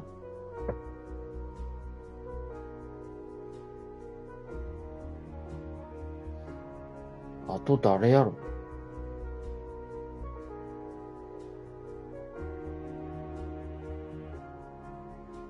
あと誰やねん。この人そうなんかな。なんか、左利きで殺してたからね。で、この人もまあ、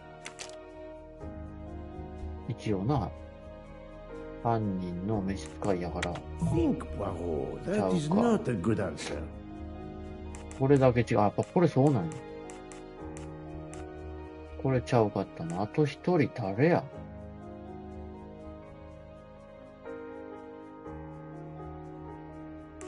これ大学生って言ったな。こいつなんか大学生で関係あるの？あ、そうなんや。That's the right answer. Fräulein Schmidt, Pierre Michel, Monsieur Hardman, and Monsieur McQueen are all linked to the Armstrong case. I also know that Sonia Armstrong's sister and godmother, Countess Andreni and Princess Dragomirov, are on this train. And finally, Detective Locke discovered that Mr. Foscarelli was the Armstrong chauffeur. If we add Detective Locke and Ratchet, of the 12 passengers in that coach, 9 have a connection with the Armstrong case. What next, Poirot? Or should I say, who next? It is time to summon everyone. Everyone? Even Dr. Constantine? The train crew other than Michel? Dr. Constantine, yes. I will need him. But we don't want the others as witnesses. I will see that their duties keep them occupied elsewhere. Excellent. I have always thought this moment in a case is much like Rodin unveiling the thinker before a captivated audience. A work of art. Have you not felt that way, Detective? No, Mr. Poirot. I'm happy just to slap the cuffs on him. Well, there is some artistry in that as 手錠をかける権利お前にある。アメリカちゃうよ。The lounge? Perfect. Then I will gather all the passengers in the lounge. っていうかもうこれ終わりやな。これで真相を解明して終わりやわ。クリアマジかやな。っ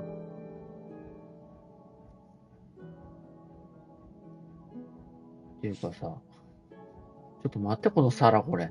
ブーク食いすぎやろこれ。ブークよ。何皿食ってんの？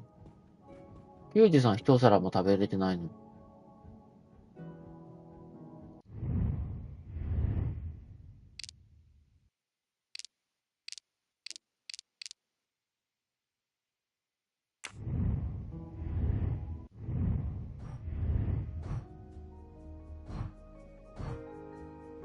不動車に行く。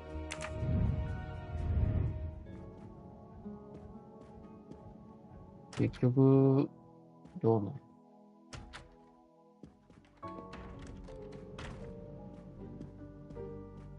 口ひげどこにあるんや。あと一つない。あ、来てしまった。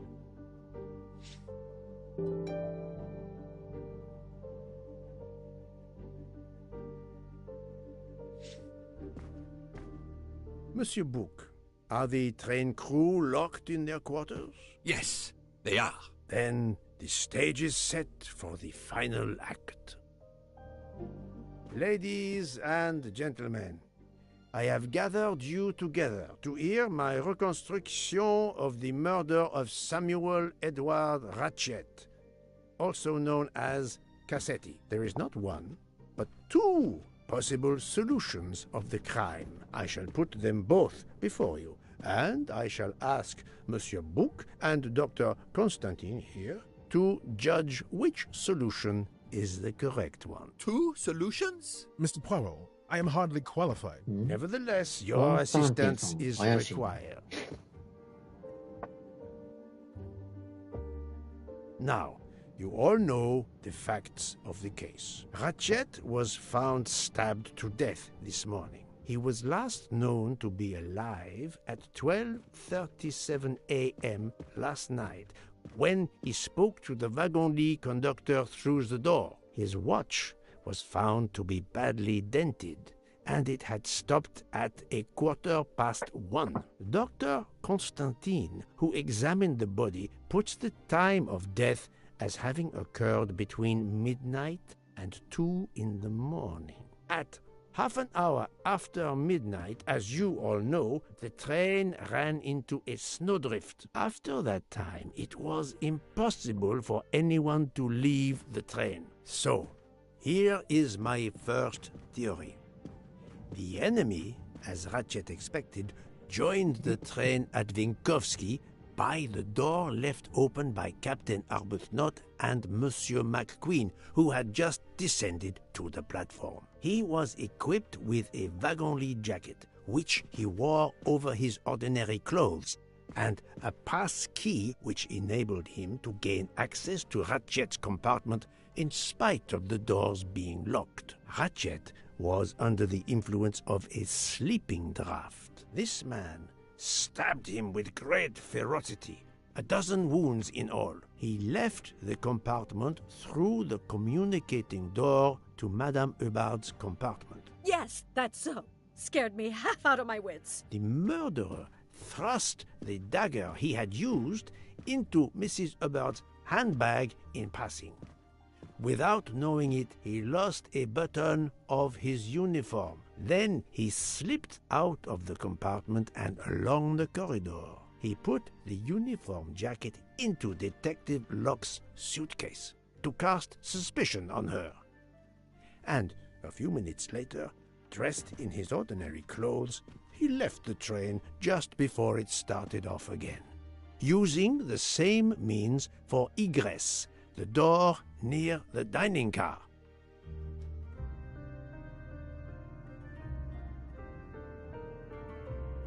That is the first hypothesis. But第一は違うんやろ? for that, we must examine the motive for the crime. Why was Ratchet killed? 当然復讐よ。 The motive is clear. Revenge, of course. Nothing was stolen. And we know that Ratchet had made many enemies. This was a premeditated crime, meticulously planned.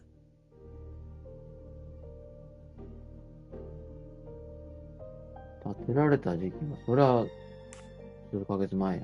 Since the kidnapping and death of little Daisy Armstrong, which traumatized many people close to the family. Even when the police concluded that it was Suzanne Moreau, questions remained. Detective Locke continued her investigation, as did others. They became convinced the truth lay elsewhere. We now know who the real murderer of Daisy is. Ratchet. It is clear now that Daisy's killer was Ratchet, also known as Cassetti and Michael Clark and how many other names. But of course, many of you have known this for a long time. It is obvious that the 12 stab wounds are not a random number. Dr. Constantine's analysis revealed that some stab wounds appeared to have been caused by a right-handed attacker. Others indicated the knife wielder was left-handed. Some wounds were deep, more than one fatal, yet others were not much more than mere scratches. What can explain these discrepancies? This leads us to an obvious conclusion. They are symbolic. ああ、12箇所刺し傷は、陪審員の数の。デイジーの年齢。デイジーは12歳ではないよな。陪審員やん。12 stabs. 12! The same number as a trial jury in the United States. But not just a jury of 12 members condemning him to death, but 12 executioners as well. This self-appointed jury had meticulously planned for everything except snow. Snow. The avalanche that stopped us, as well as the presence of not one but two detectives on the train. They had to improvise, to hastily add clues and false leads.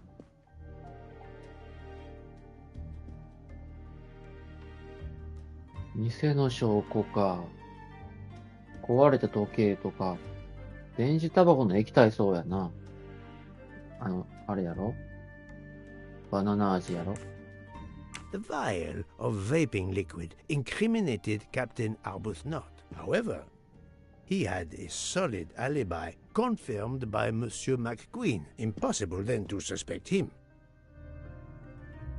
壊れた時計かな。The time on Ratchet's broken watch was deliberately set to conceal the true time of the crime. 赤い着物ってね、知らんの。The conductor's jacket, found in Detective Locke's suitcase, was put there only to cast suspicion upon her. え？これ全部ってこと答え。赤いの俺覚えてないの。This woman in a red kimono does not exist. I don't know which of the passengers it was. It does not really matter. It was just a performance, a charade to introduce another possible culprit to muddy the waters. All these false leads were intended for me. But I am Poirot.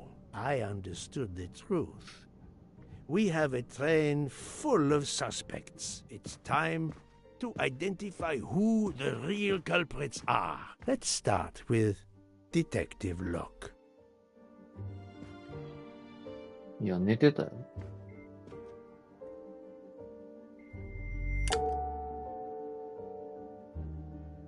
これで罰か。無実である証拠。盛られていたね。Planting the conductor's jacket in her suitcase was an attempt to implicate Detective Locke, but she couldn't fake her drugged condition. Dr. Constantine can testify that the drugged tea incapacitated her for hours, and she had 2 relapses. Let us move on to Monsieur McQueen. When I told him about Cassetti, he looked very surprised that I managed to make the connection between him and the Armstrong case. He told me, "But I thought we had..." I think he meant. ミスター・マックイーンが言ったのはどういう意味か。手がかりは全部隠滅したと思った。犯人がもう捕まったと思った。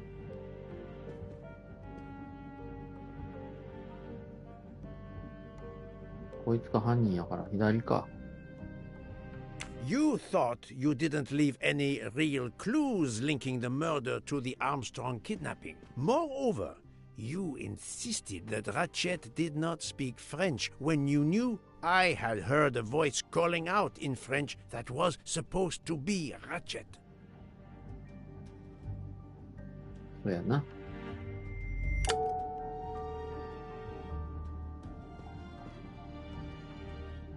いや、これ父親やな。You took some pleasure in leaving me false clues, I think. It was quite annoying. But you told me yourself that your father was the district attorney who handled the Armstrong case. The case haunted my father. At first, he believed Suzanne Moreau had helped her boyfriend, Noah, to kidnap Daisy, even though there were questions that went unanswered, and a young policewoman refused to let it go, continuing to find discrepancies, but never enough to reopen the official investigation. That policewoman sits there. Her name is Joanna Locke. Then tell him.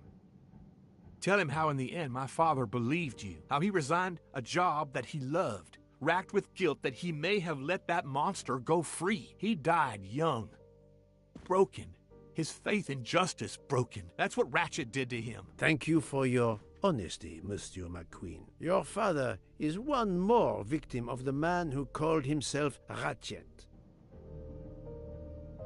Now, I will turn to Ratchet's valet, この Monsieur 人はなんかよう Masterman. わからん。あ、してないやん。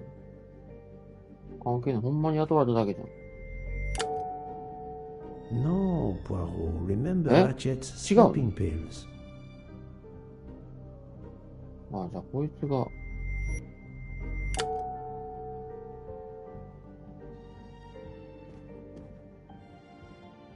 ラチェットの炭薬の粉飲ましたのこいつか。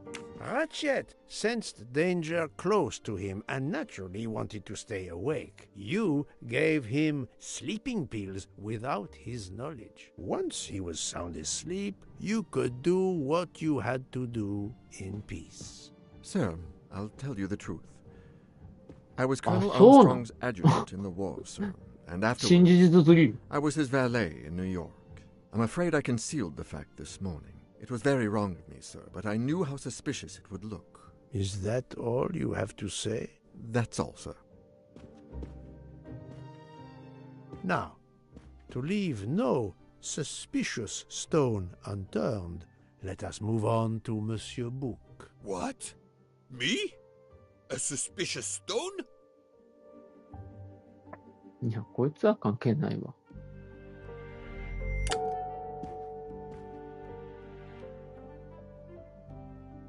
列車の客室を見つけてくれたか。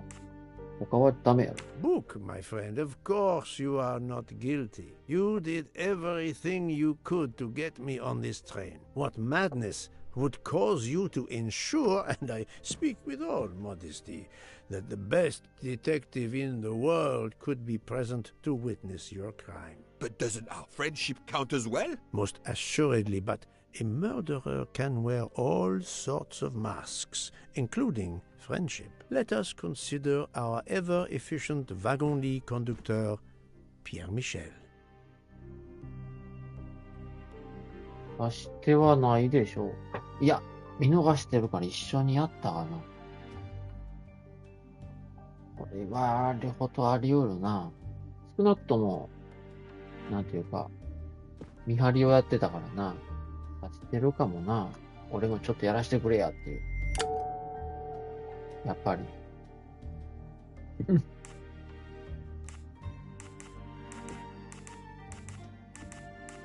あ、薬がでかいね。Your admission that you drugged Detective Locke immediately incriminates you, but the murder could not have been possible without your very capable assistance. Your knowledge of train procedures made the murder possible, and your position in the corridor of the train allowed you to be the perfect alibi for several passengers. And your motive? Suzanne Moreau, Daisy Armstrong's poor nanny, who was wrongly accused and committed suicide, was your daughter. C'est un foiré. He got what he deserved. My poor daughter has finally been avenged. My Suzanne. My child. Let's move on now to Monsieur Hardman, one of 3 detectives on this train. え、探偵のこれは察してる可能性あるな。婚約者がな、死んでるからな。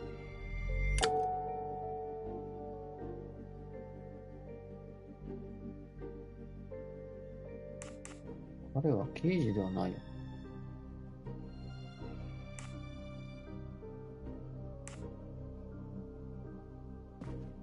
Monsieur Hardman, I think you are a real detective. But you were never hired by Ratchet. Your alibi was that you were watching the corridor to protect Ratchet, which, of course, you never did. You protected Pierre Michel. However, we just saw that his alibi doesn't hold up, so neither does yours. I don't know about the conductor. Being Suzanne's fiancé, you had a substantial motive to punish Ratchet. You used your detective skills, just as Detective Locke did, to hunt him down and finally avenge the death of your beloved. That's right, Mr. Poirot.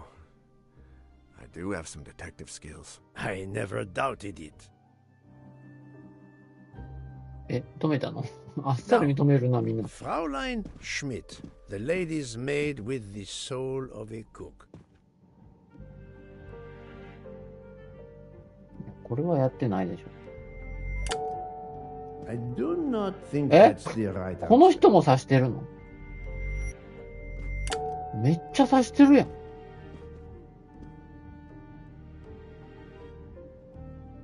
振り持った腹がね。Fraulein Schmidt, you told me of your remorse for drugging Detective Locke. I believe you are sincere.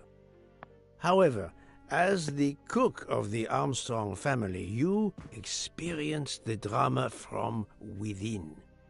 The death of Daisy, then Sonia Armstrong, who died in childbirth, and finally, Suzanne and John Armstrong.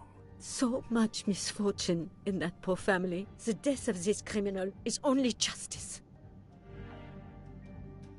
Let us move on to Countess Andreni. I was impressed by the earnestness of her husband when he swore to me solemnly on his honor that his wife never left her compartment that night.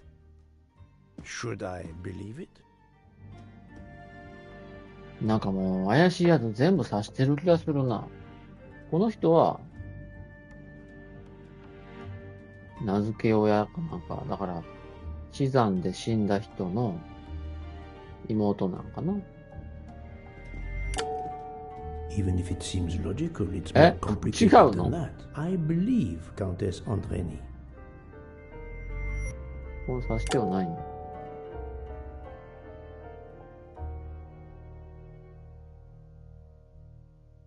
人を刺すだけの力がないとか。ソニア・アームストロングの妹は証拠にならんよな。むしろ容疑者よ。まあ、Countess Andreni is young and fit, physically quite capable of stabbing Ratchet. The problem must be somewhere else. 道徳上。Countess Andreni, being Sonia Armstrong's sister, you had every reason in the world to want to avenge her. But you were incapable of stabbing someone, even after what he had done to you and your family. The night of the crime, you simply took a sleeping pill. I appreciate the irony that nearby, Detective Locke was also in a drugged sleep. When you awoke, you thought the nightmare was over. Rudolph? Hush, my love. Hush. Excellent transition. I was coming to you, Count Andreni. まさか代わりにやってくれたってことこの人。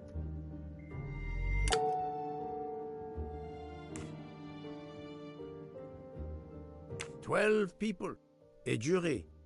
This was very important to all of you. If Countess Andreni did not stab Ratchet, someone had to take her place. And you, Count, the beloved husband. I've seen how fiercely you love and protect your wife. Enough! I would do anything for Helena. Anything.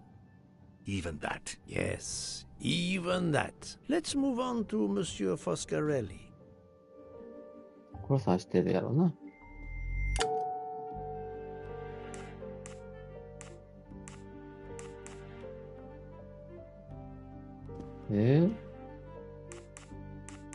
下二つは絶対ないやろ。Detective Locke found out that you were the Armstrong chauffeur, and that you plan to travel on the same train at the same time as Ratchet. That is what made her decide to obtain a ticket as well. Unfortunately, she could not prevent the murder. Have you lost your tongue, Mr. Foscarelli? Oh, Daisy. She was the delight of the house. Tonio, she called me. And she would sit in the car and pretend to drive me. And you, Mademoiselle Olson, a champion for the immigrants, a この worthy 人全 calling. く関係ないでしょ。この人関係ないし。I do not え think that's the right answer.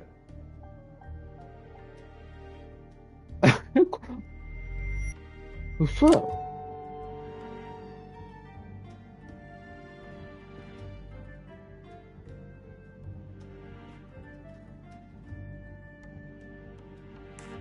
ババード夫人の壁紙の件なんだ。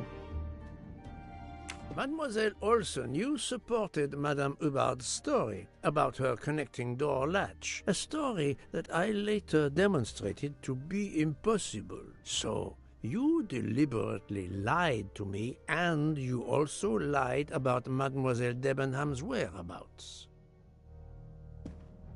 Enough! I can't take this anymore. I know what you want from me, Mr. Poirot. Very well. Here it is. デイジ She ーと was my little Daisy. こいつ My 関係ないやろ。 angel, so patient. When I patched a え script 幼 or 稚園 took の a 先生とか temperature, that was my job. But she was so much more to me. She was a shining light in an ever-darkening world. I've tried to honor her by caring for children who have lost everything. 全 Thank 然 you, 知らん話や Mademoiselle けど。 Olson. You too shed light on your part in this mystery. デイジーの子守か。 Suzanne Moreau was え、 Daisy あ、モローが Manning. そうか、じゃあ看護師か。 You were Daisy Armstrong's nurse. I will ask you no more questions. It is enough that you have admitted what I know to be the truth, and I understand. Let's move on. え Dr. Constantine. You この人 suspect も me? I know none of these people. I didn't know Ratchet either, and I've taken a solemn oath to help people, not murder them. 怪しいな。お医者さんやからさっきの看護師さんとペアで Now really, Poirot, あちゃうん he や。 has helped 違 you う get to the もうわ truth, からんわ、 not これ。 hidden it.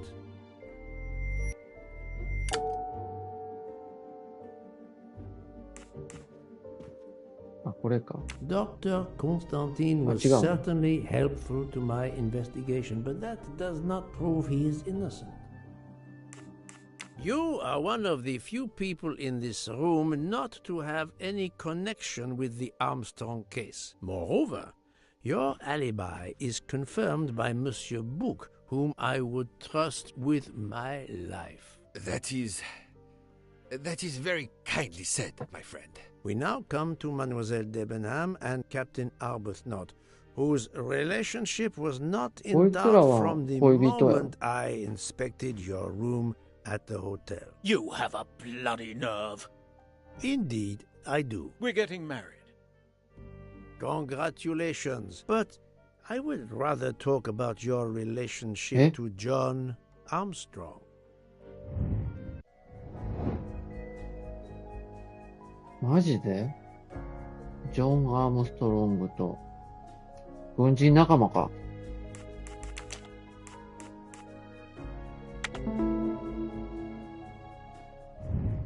That was easy. それ以外ないからな。 Captain Arbuthnot, you served in the army with John Armstrong. What I don't understand is why a man your age is still a captain. One might expect you to be a colonel as well. Ever fought in a war, Poirot? It was war that first brought me to England. Then you know what it's like. There's a shattering sound, and death, and mistakes, acting on intelligence that proved to be wrong. I sent a patrol to their death. Good men, brave men, wasted. John testified on my behalf at a court-martial. I'm not a colonel. I don't deserve to be, you bloody fool. But I'm also not in prison. John remained my best friend until... There, you have my story. Understand now? Archie, calm down, please. You're right, Mary. What you see in me, I don't understand. Oh, Archie, I see in you what John saw. Miss Debenham, I'm sorry. My turn, is it? I'm afraid so. And you have caused me quite a puzzlement. Your connection with the Armstrong family was not obvious. Then I remembered the job you currently hold. この人何なんやった？あ、なんか、家庭教師やったっけ？じゃあ、デイジーの家庭教師か。I'm right again. That happens to me a lot. You were the teacher of...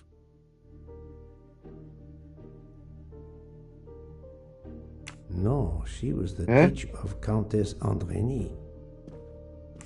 You were the teacher of Helena Andrény, whose maiden name was Helena Goldenberg before she married Count Andrény. Yes, absolutely.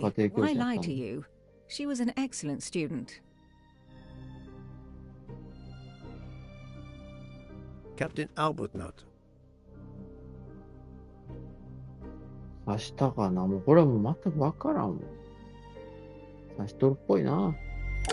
熱いし。やっぱり。リキッドじゃない。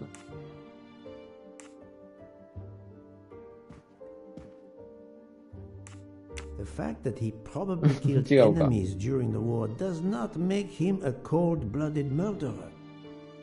You had one of the strongest alibis, thanks to Mr. McQueen. But his testimony melted like a snowflake. There went your alibi. Poof! Unless you have another one. アリバイがないから犯人っておかしいけど。As for you, Mademoiselle Debenham.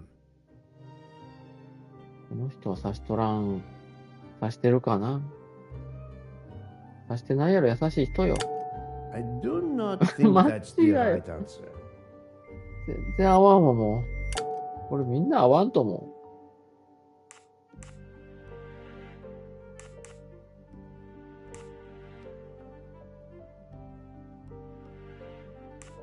アーバスノートで何？ A close relationship with someone guilty in the case, even her motive, do not necessarily make her guilty. Mademoiselle Olsen was the only one who could confirm your alibi. I think you know where you stand. Very good, Mr. Poirot. Are you satisfied? I will be soon. Now I must turn to Sonia Armstrong's godmother, Princess Dragomirov. これ絶対刺してます。左利き唯一この人だけだから。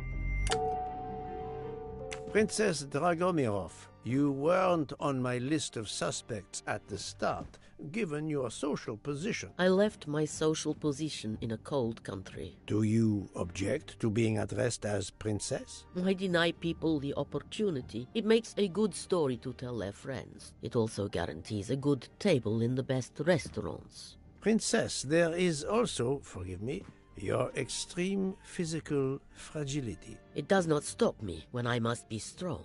Indeed. Of more importance, though, is the fact that you're the only left-handed person on the train. And the single blow to ratchet from a left-handed person was very, forgive me, weak. Finally, I'm afraid I know the alibi that you shared with Fraulein Schmidt is false. You have been very thorough, sir. I hope you will permit me to say we are much alike. I am honored. Now it is time to end with Mrs. Hubbard, or should I say... どうやって最後か。ソニア・アームストロング、リンダ・アーデン。リンダ・アーデンって誰やん？マジで初耳やと。もう右しかないな。ソニア・アームストロングってことは、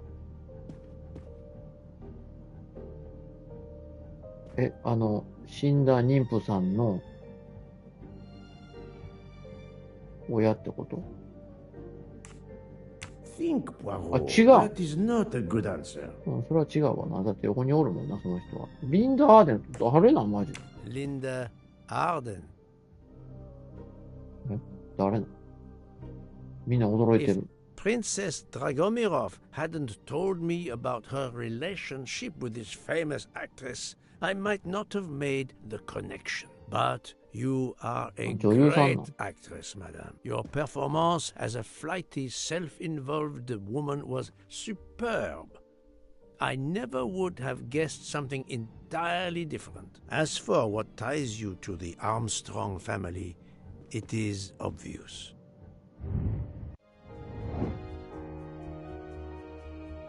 リンダ・アーデンっていう有名な女優さんがおるん。なんなんやろ。デイジーの名付け親かもな。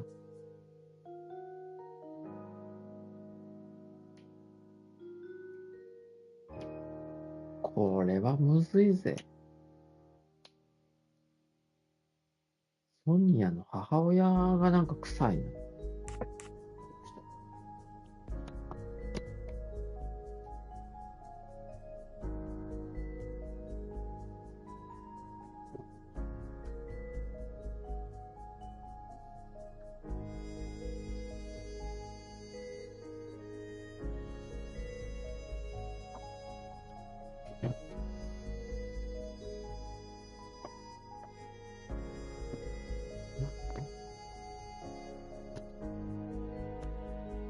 ソニア母親かな。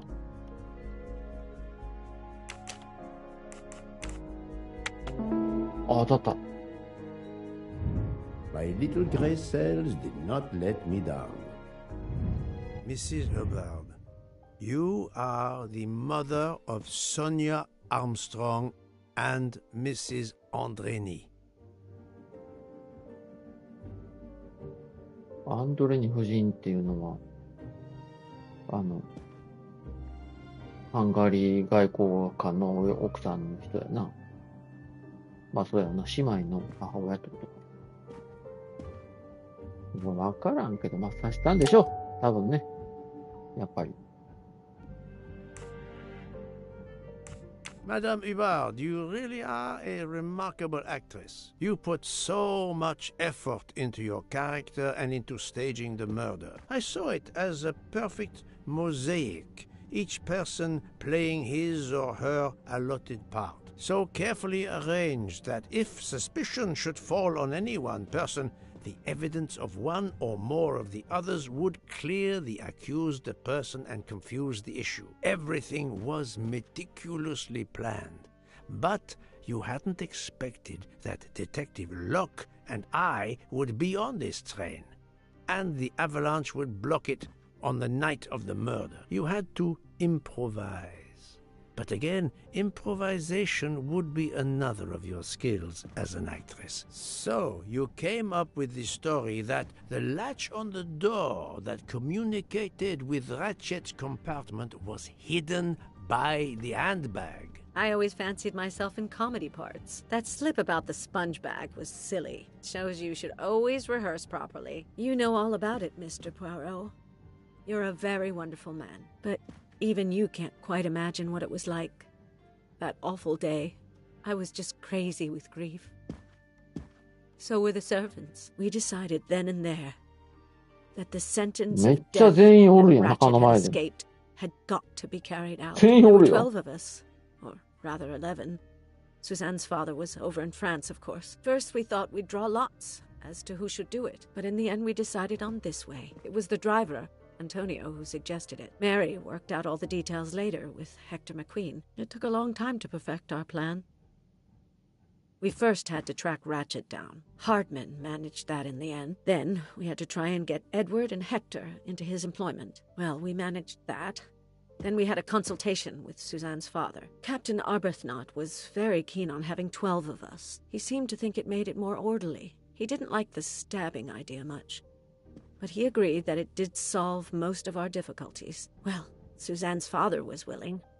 Suzanne had been his only child. We knew from Hector that Ratchet would be coming back from the east sooner or later by the Orient Express. With Pierre Michel actually working on that train, the chance was too good to be missed. My daughter's husband had to know, of course, and he insisted on coming on the train with her. Hector wrangled it so that Ratchet selected the right day for traveling when Michel would be on duty. And then, at the last minute, you came. For the rest of the story, you worked out everything, Mr. Poirot.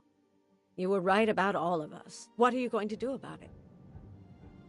If it must all come out, can't you lay the blame upon me, and me only? I would have stabbed that man 12 times willingly. It wasn't only that he was responsible for my daughter's death, and her child's, and that of the other child who might have been alive and happy now. It was more than that.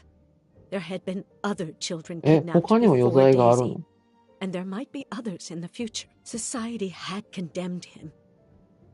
We were only carrying out the sentence, but it's unnecessary to bring all these others into it, all these good, faithful souls. You are a director of the company, Monsieur Book. 一人だけじゃダメやろ。みんな共犯やで。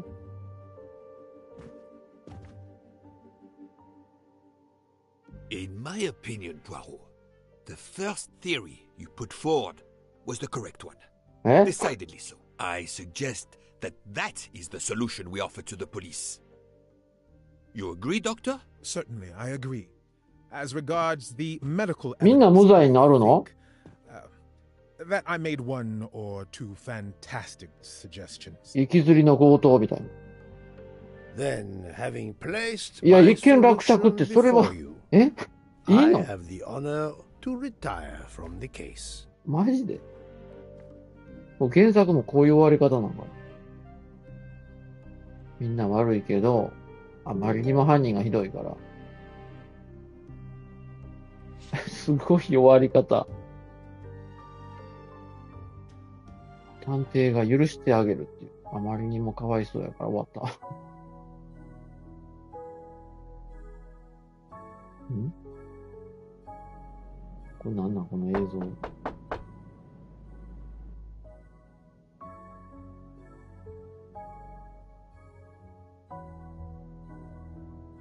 I'm sorry to wake you up in the middle of the night, Poirot, but it couldn't wait. There was a detail that bothered me in my preliminary autopsy of Ratchet's body. I went back to examine the body and I discovered a wound covered by another. The blow I hadn't seen was delivered by a thinner, sharper blade. So there were not 12, but 13 stab wounds. 12 stabs for 12 jurors. It doesn't work with 13 wounds. The symmetry is destroyed. It can't be one of the culprits who stabbed him twice? Doctor, a different knife was used. There is only one explanation. Somehow, some way, there is a 13th murderer on this train. We must tell Book. The case is まだ not 解決 solved. してないの? アンコール。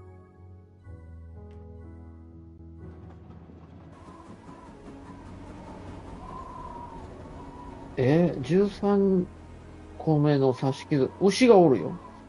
雪に牛がおる。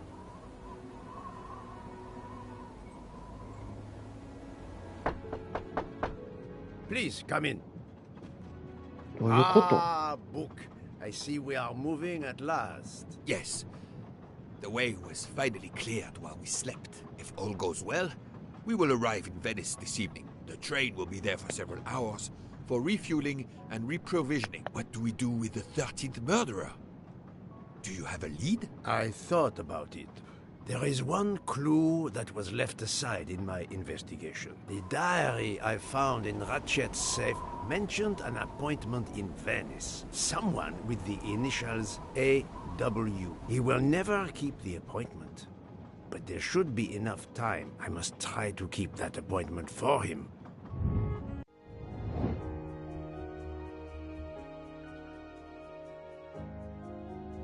ちょっと待って、そんな、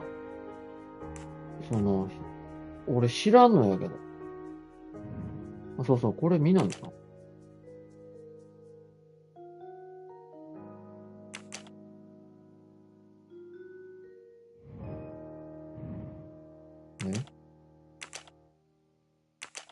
なんて書いてんの？ちゃんと、和訳してくれんとわからん。コールカイロ、チェック、カーペッツデリバリー、オリエントエクスプレス、コール DC、チェック、エストルドルティ、TV。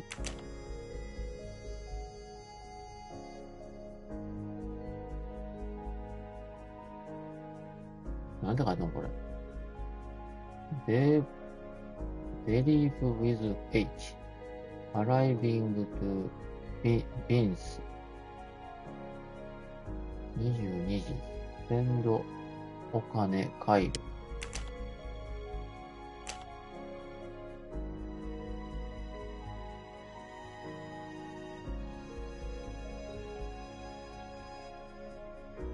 フォンタナデイコニー AW。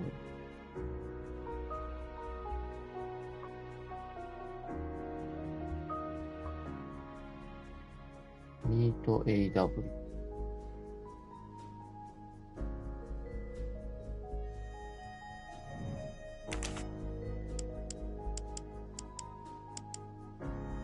これかな？フォンタナディコニール。時刻が10時。ベネチアって言ったさっきな。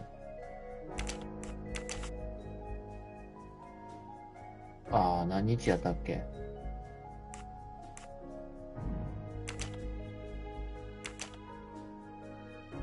？18？ やね、18。よ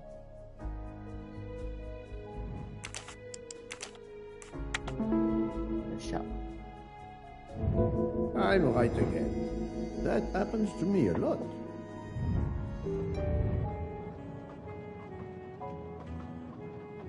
まだ続きあるんやな。全然意味わからん。13人目の犯人がおったよ、これ。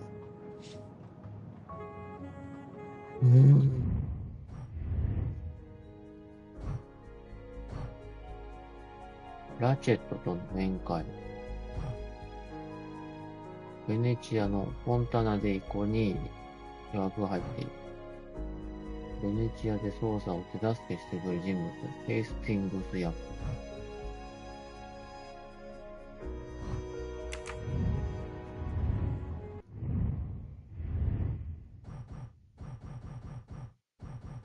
いやー、ちょっと、これで終わりじゃないんよね。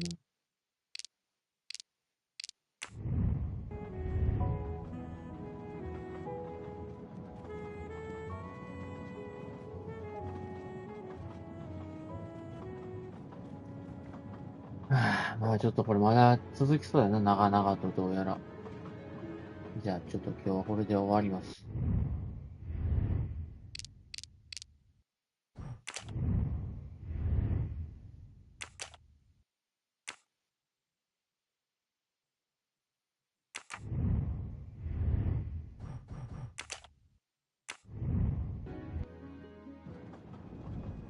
いやーもう全然大外しというか全員ほぼ犯人っていう、ちょっと前代未聞の結末やし、まだ他にもおるという謎が残ったんや。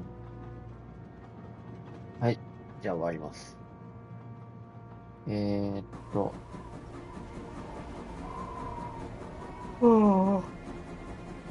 まあ続きは明日以降時間があったらしていきます。